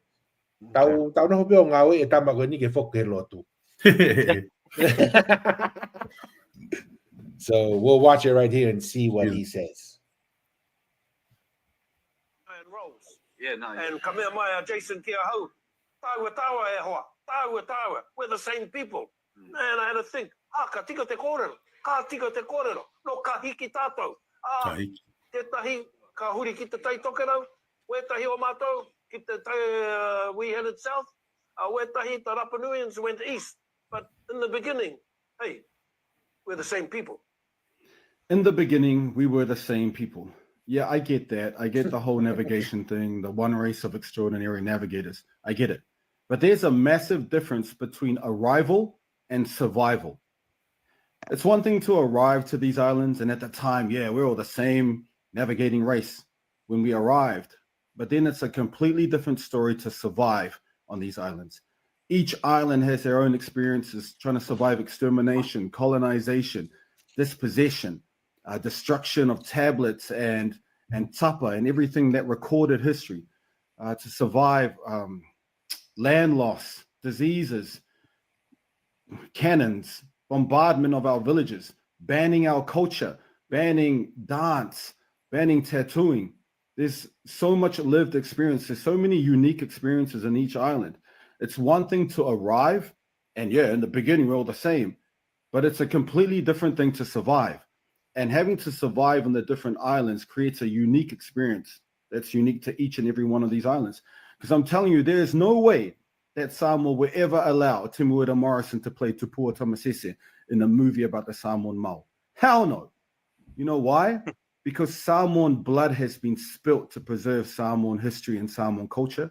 Samoan blood should tell that story. And that's how I feel with what he's saying now. I mean, it's all good to say, we're the greatest navigators. We were one. Yeah, that's cool, but that erases literally over 1,000 years of lived unique experiences of the people in each and every one of the islands in the Pacific. It's different. Our experiences are different. And so I think that it's unfair to authorize yourself and validate yourself to play every single Pacific island, actor and historical figure. Like, people saying, it's a way of being connected to each other is that we were one. You can also be connected to the trauma and the unique experience of other islands by stepping back. I knew you were going to laugh at that, Muzzy. Sometimes the loudest form of love is to shut up, is silence, and to just step back and know your role. Like, this is not our place to talk, And I get it. The whole Captain Cook said, we see this extraordinary nation of people. Good for you. In the north in Hawaii, in the south in Aotearoa, New Zealand, to the east in Rapa Nui to the west and New Hebrides and Vanuatu. I get the language similarities that were pointed out by Tupai or Tupaya. We get it. We know the extraordinary race of navigators. We know that. But there's more to it, bro. There's more to it. And I think it's simple. You know, Hawaiian blood, literally thousands of people, hundreds of generations have survived through the most harshest threats, you know, from colonization, all of that. And the only way you could protect and preserve your history, once they banned tattooing, once they banned dancing, burnt all the tablets and the tapa. So any way of recording history was banned. The only way to preserve history was to tell your young ones, to keep them alive and to tell them to pass it on. Like, that's it. The human body was the vessel. The human body was the history book. And so through all those generations, all the blood spilt, all the heroes who sacrificed their lives to keep that history alive, that's got to mean something. That can't just be, that doesn't matter. You know, Hawaiian blood has been spilt to preserve Hawaiian history. Hawaiian blood should be the ones to tell it. Maori blood has been spilt in Aotearoa, New Zealand, to preserve Maori history and to preserve these great heroes, these martyrs, and the people who sacrificed themselves. Maori blood should tell the story. And that's not being disconnected. That is connecting yourselves to the experiences of the people of the islands, the unique experiences. And this is why Samoans will never let anyone else play a Samoan figure, because our Samoan heroes have died. Samoan blood has been spilt. Samoan blood will tell the story of Samoa. You know, it's completely different things. There's arrival and there's survival. You can't just say, oh, in the beginning, we were one. Therefore, I authorize and validate myself to play every single role. I'm going to be King Tupo. I'm going to be Tupu Tamasese. Come on. It's okay. You can stay connected by disconnecting yourself. But anyway, that's just my opinion, bro. Peace out, bye. Hey, Maka, what's your thoughts, Maka? What do you think, Maka? There's a lot of stuff going on in my head, but Maka, are you gonna go become an actor and act as Tamasese and Sao Paulo's gonna come after you? I mean, I'll just be fine if just put me on the staff. I'll go and bring the food and the donuts for everybody. I'll be fine with that. I'll hold the camera while you take your break. Whatever I can be a part of. Pay me, I'll do it. But man, that's crazy. Just initial thoughts is just basically my man sounds kind of angry, so he needs to kind of relax a little bit. And I get like his ideas and his what he believes is right. Yeah. And hey, everybody has an opinion. It's fine. It's like you're free to share your opinion. That's okay. But true. Obviously it doesn't make it right or make it true. But the one thing that I think he's missing out on is, like you guys touched on it or had actually a couple episodes on it. What would you rather have, the language or your blood or your lineage? Is like, there's one thing, as much as our blood has been, if you want to call it diluted or mingled or mixed or whatever, like you can never erase the DNA. You know what I'm saying? You can never erase that. So that's never going to be lost. I mean, if you want to argue it that way, but I mean, another part as far as like, to me, I look at it as, if we're just speaking strictly on the show, if the producers and whoever's putting Jesse Momoa, whoever it is, if you want to have success to like have a second season, for example, like you need big hitters. You ain't gonna grab. You need the talent. You need the talent. You need someone to attract it for people to like it and have the ratings high enough. Or we can have a second season. Then you can maybe bring in some more locals or whatever. But if you bring some unknowns, like who's gonna want to watch it? You know what I mean? And he's talking about no disrespect to the Samoans, or like, we'll never let a Samoan. What he was saying, to his point, we'll never let a person not ever play a Samoan, whatever, because there's been blood spilled over. I mean, that's going to be on PBS or some free channel that no one's gonna see. You know what I mean? With 10 views, and it's never going to get out there. You know what I'm saying? Yeah. What would you rather have? It's only going to get aired. It's only going to get aired on the Polynesian Ice podcast. Hey, your guys' views. Hey, Oh, I see At least Olalo. we'll, Oh, I see at Olalo. least we'll get all of Ha'amoa to watch our thing. At least Hey, we'll get that. that part you got right. You know that part Yeah. you got correct, and That's funny. you know, increased fleas can spread the word. You know what I mean? So, but that's just my thoughts on the show specifically, and then even I know a lot. I mean, there's been similar arguments, like when the Bob Marley movie came out, a lot of Jamaicans were upset. Oh yeah. You know, and then I don't know exactly how certain natives feel about people from different tribes playing different, you know, because they've been playing different parts in movies for years. I don't know how Native they Americans. feel. Yeah, from different tribes playing a certain like someone from the Navajo that's from the East Coast tribe playing a Navajo in a movie or whatever that's more known. Just an example, but I mean, you need the big names to attract people first to get it off the ground, up and running, and then, you know, in my opinion, because if not, like I said, it's gonna fail, and then that's one season, end on a cliffhanger, and you're never gonna see the end of this. You know That's what I mean? it. Yeah. I mean, the producers still and the people funding it can still do whatever they want, but I mean, you can't deny the ratings, so you need the big names, you need those guys. You know what I'm saying? So, but as far as the blood's been spilled and different people, whatever, like colonization, and again, it comes down to what do you mean by colonization? You know what I'm saying? Like, and I know he was maybe throwing shots at certain people talking about Tonga's never been colonized. I know he was throwing little subtleties out there, but it's kind of like I boil it down to well, you can't erase the DNA ever, you know what I'm saying? But as far as colonization goes, what's your definition? And we still have this gem in Polynesia, you know, Tonga, like which I'm sure he still says was colonized through Christianity, but yeah, absolutely. Maka yeah. and Aotearoa, we have a solution. One of the viewers has a solution. You guys are gonna love this. We need to email this to Sao Paulo. You guys ready? What's up? This comes from Tease. Just have him hire Asuelu. Oh man. Hey, you could argue in the entertainment business after The Rock is probably Asuelu after The Rock. So I mean, if The Rock is not gonna do a movie of Tamasese, then Asuelu is gonna be the next one up. Yeah. Perfect candidate. He's fluent, everything, man. So. It's gonna be hard now because Asuelu is a GI Joe right now. He's in the army. Yeah. Oh, he joined the army. He showed it on social media. His son's coming up to him to put his patch on and stuff. So homeboy, GI Joe. So talk about diversing your skills. You were an entertainer and actor in the reality show.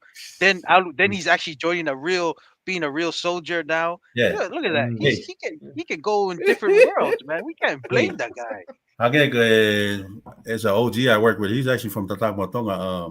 His last name is Wakir, but he's we got a guy that from the army. He comes and tell his war stories, and it's exaggerated. Obviously, he's like, man, entertainment value only. He's like, you know, hung out sniper for you. I think before he told him, and then when the guy leaves, the OG turned to me. He's like, "Oh yeah, no, sniper fana malo ya na alo fufulo toiletimo ya estaba ahí na." So that's well who's going to the army. I don't know. Hopefully, you know, you see some action, man. Si lo nga kau tama fai kava, pito. Ko na loy, kau tama ko ay ko ke mo ni ko talano. Ang sniper foi tokotolu, Ya na ya panay bigelunga 300. Oh, that was a good one. Mr. Aotearoa, what are your thoughts on Mr. Sao Paulo? Jeez, man, there's so many angles. Well, to me, I'm just thinking Apple has trusted Jason Momoa because he has the credentials. All right, he's already acted in the biggest movies. So to me, Jason Momoa is Hawaiian. He's trusted. I'm fine whoever he picks because it's all under him. He's the one that's carrying the mantle for Hawaii, right? So if he picks whoever is gonna enhance and portray, and not only that, it takes a lot of skills to be a good actor, dude. That's fine with me. If he was the only Hawaiian and the rest were all Maoris, Tahitians, Tongans, Hamoa, Samoans, Fijians, dude, that's good enough because it's gonna be to me. The to me the biggest part is giving the funds enough funds to do a really good job with the virtual, the acting, and all of it, and doing a good job. So to me, from what I've seen in the previews, it's awesome. And just like what Maka said, this is important to do such a good job because I think they have till the end of the year to find out the ratings and how it produces to see if there are going to be more seasons coming up. Mhm.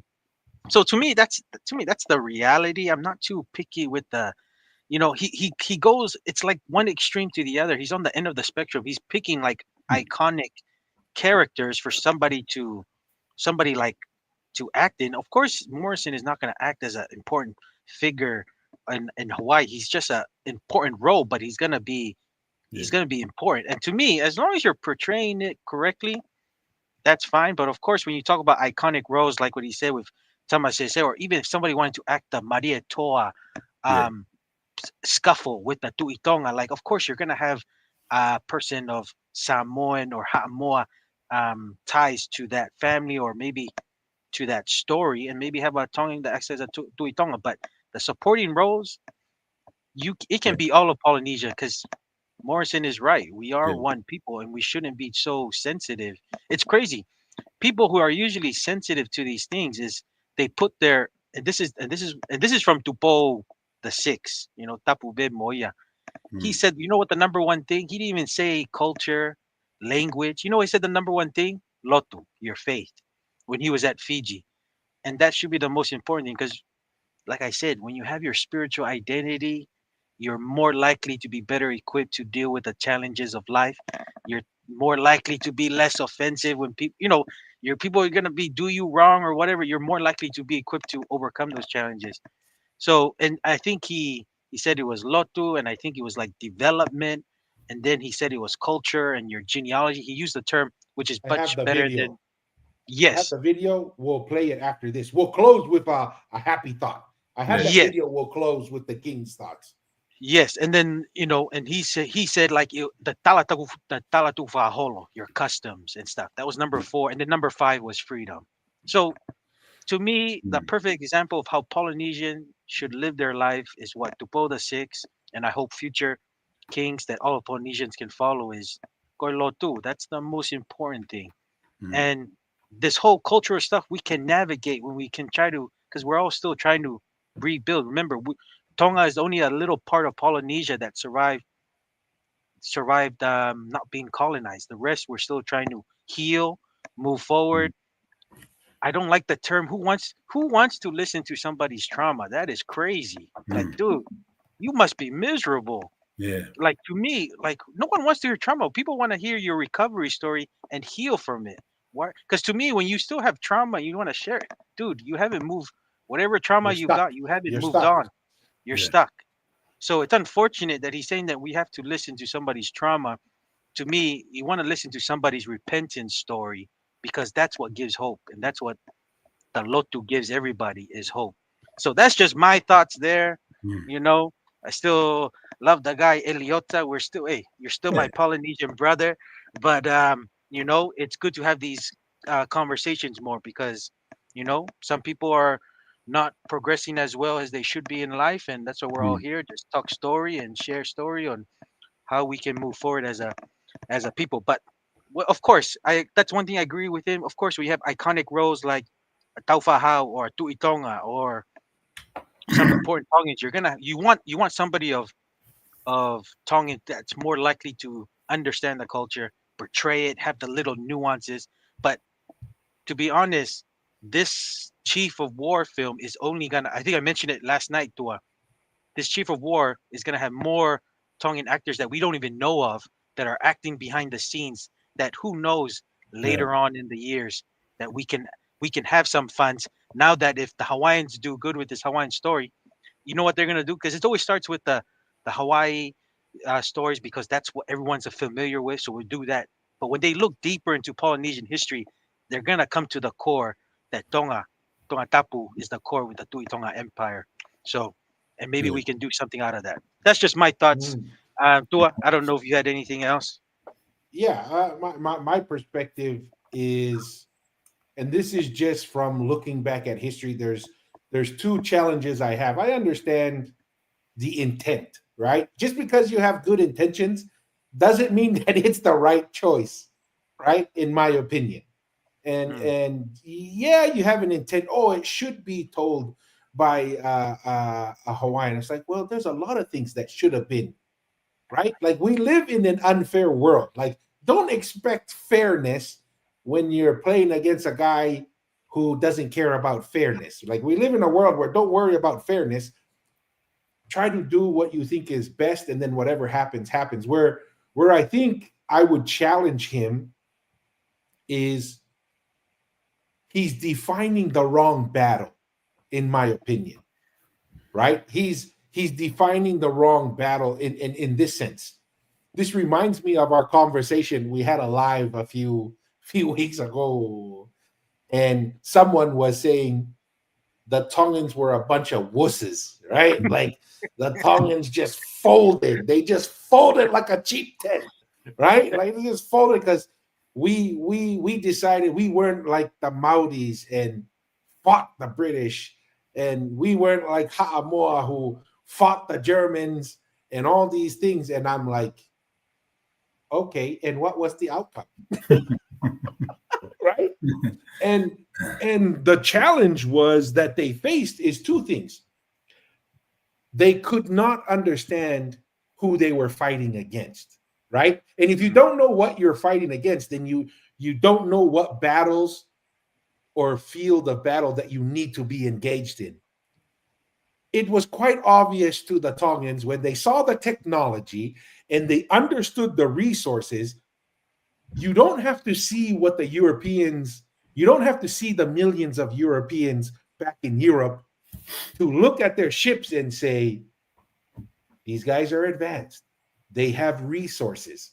They have structures like, metal versus wood, probably not going to be a favorable outcome, right? So he didn't our ancestors in Tonga understood was that's not the battlefield that we're going to win on. Where is the battle? The battle is in the political arena. That's where the battle needed to happen.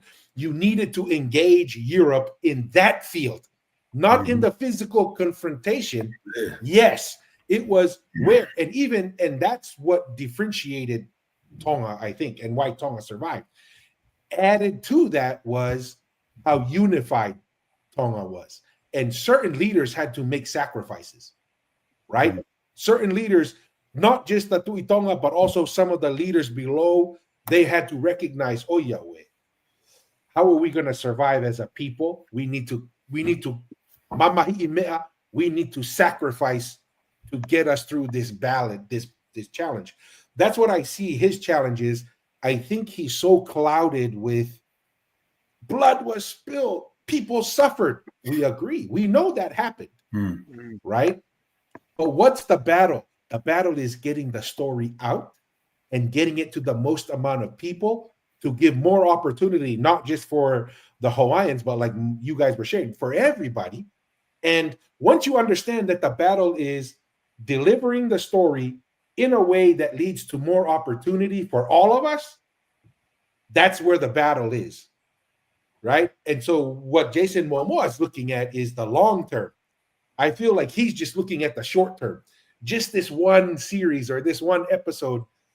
To me, I think that's where he misses the mark, in my opinion, is take a deep breath, step back and say, what's the long play for this? What gives the most amount of opportunity and where can we win? He thinks winning is putting a Hawaiian on there. I'm like, that would be nice to have, but that's not a necessity for me personally. If I had to say, here's a Hawaiian or a Tongan, let's say a Tongan versus here's a Samoan guy who is 10 times more talented, like The Rock. If I could do a movie on Jonah Lomu or whoever, like Tupou the First, and I had the option of The Rock versus whoever's out there, guess what I'm going to do? I'm going to take The Rock. Is he Tongan? No, but he's pretty damn close to it. And in reality, guess what? We're all the same people. I was like, you know what? That's a pretty good option for me personally. That will get us more exposure, more resources, more recognition, and more people will hear about Jonah Lomu or Tupo the First. That to me is what is more important. So that's my 2 cents. Any closing thoughts before we go to Tupo the Sixth? Yeah, so you both brought up some good points. Apparently, according to Eliota Zapolo, apparently we have been colonized, right? No, I'm just playing. Christianity. But yes. He's got to tell that to the current king that has the bloodline from the Tu'i-Tonga all the way to the Taro. I know, right? And he's saying the Lotu is the most important thing. That's crazy. That's crazy. Yeah.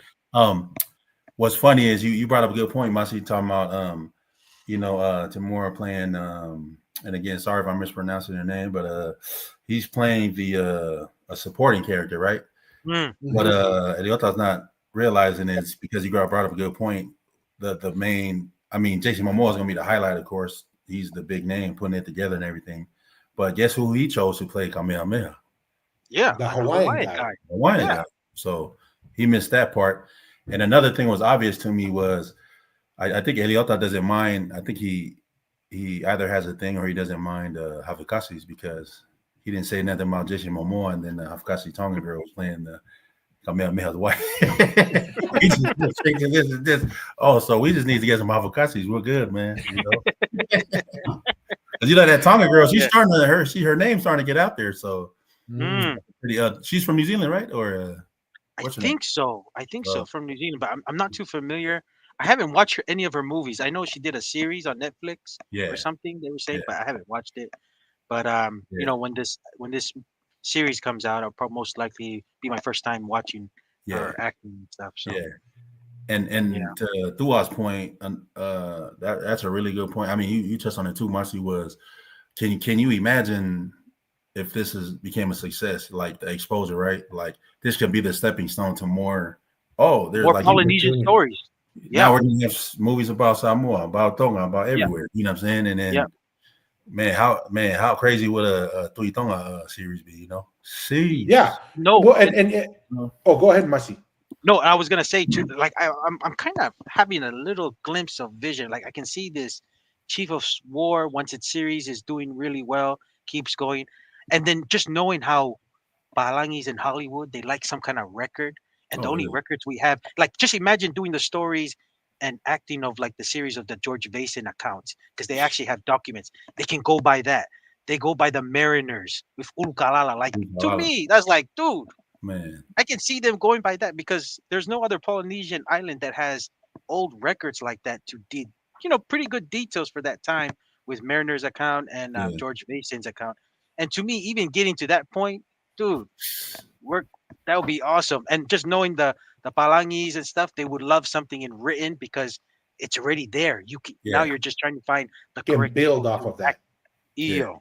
So that's, I don't know. I'm just foreseeing. Who knows if it's gonna happen in my lifetime or not? But I can kind of vision it if this becomes successful. Because like I said, no one will know Polynesia without knowing Tonga. Because let's just say that's part of not being colonized. We're gonna be the less known because, like I said, we enjoy our freedom. We enjoy never being colonized. So we have our lands, our genealogies, we have our stories that is very unlikely to be changed because we were never colonized. But let our brothers and sisters get that because they're easy exposure.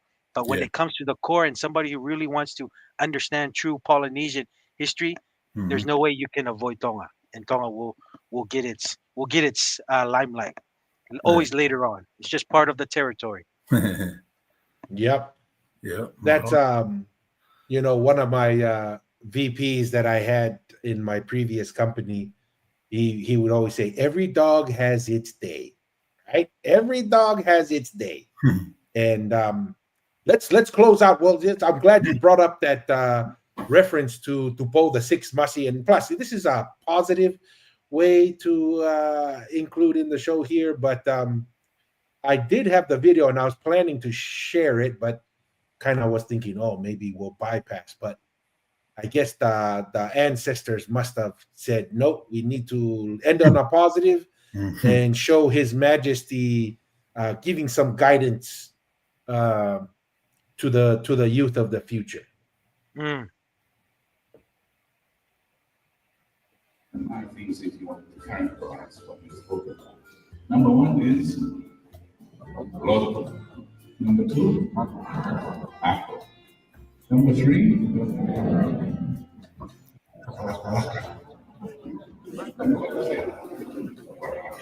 and this thing is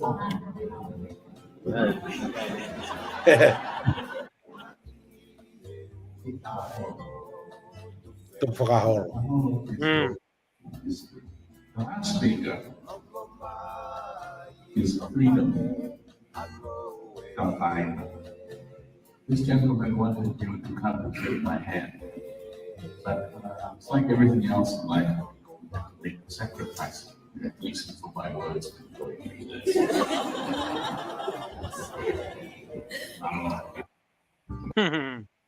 Very interesting.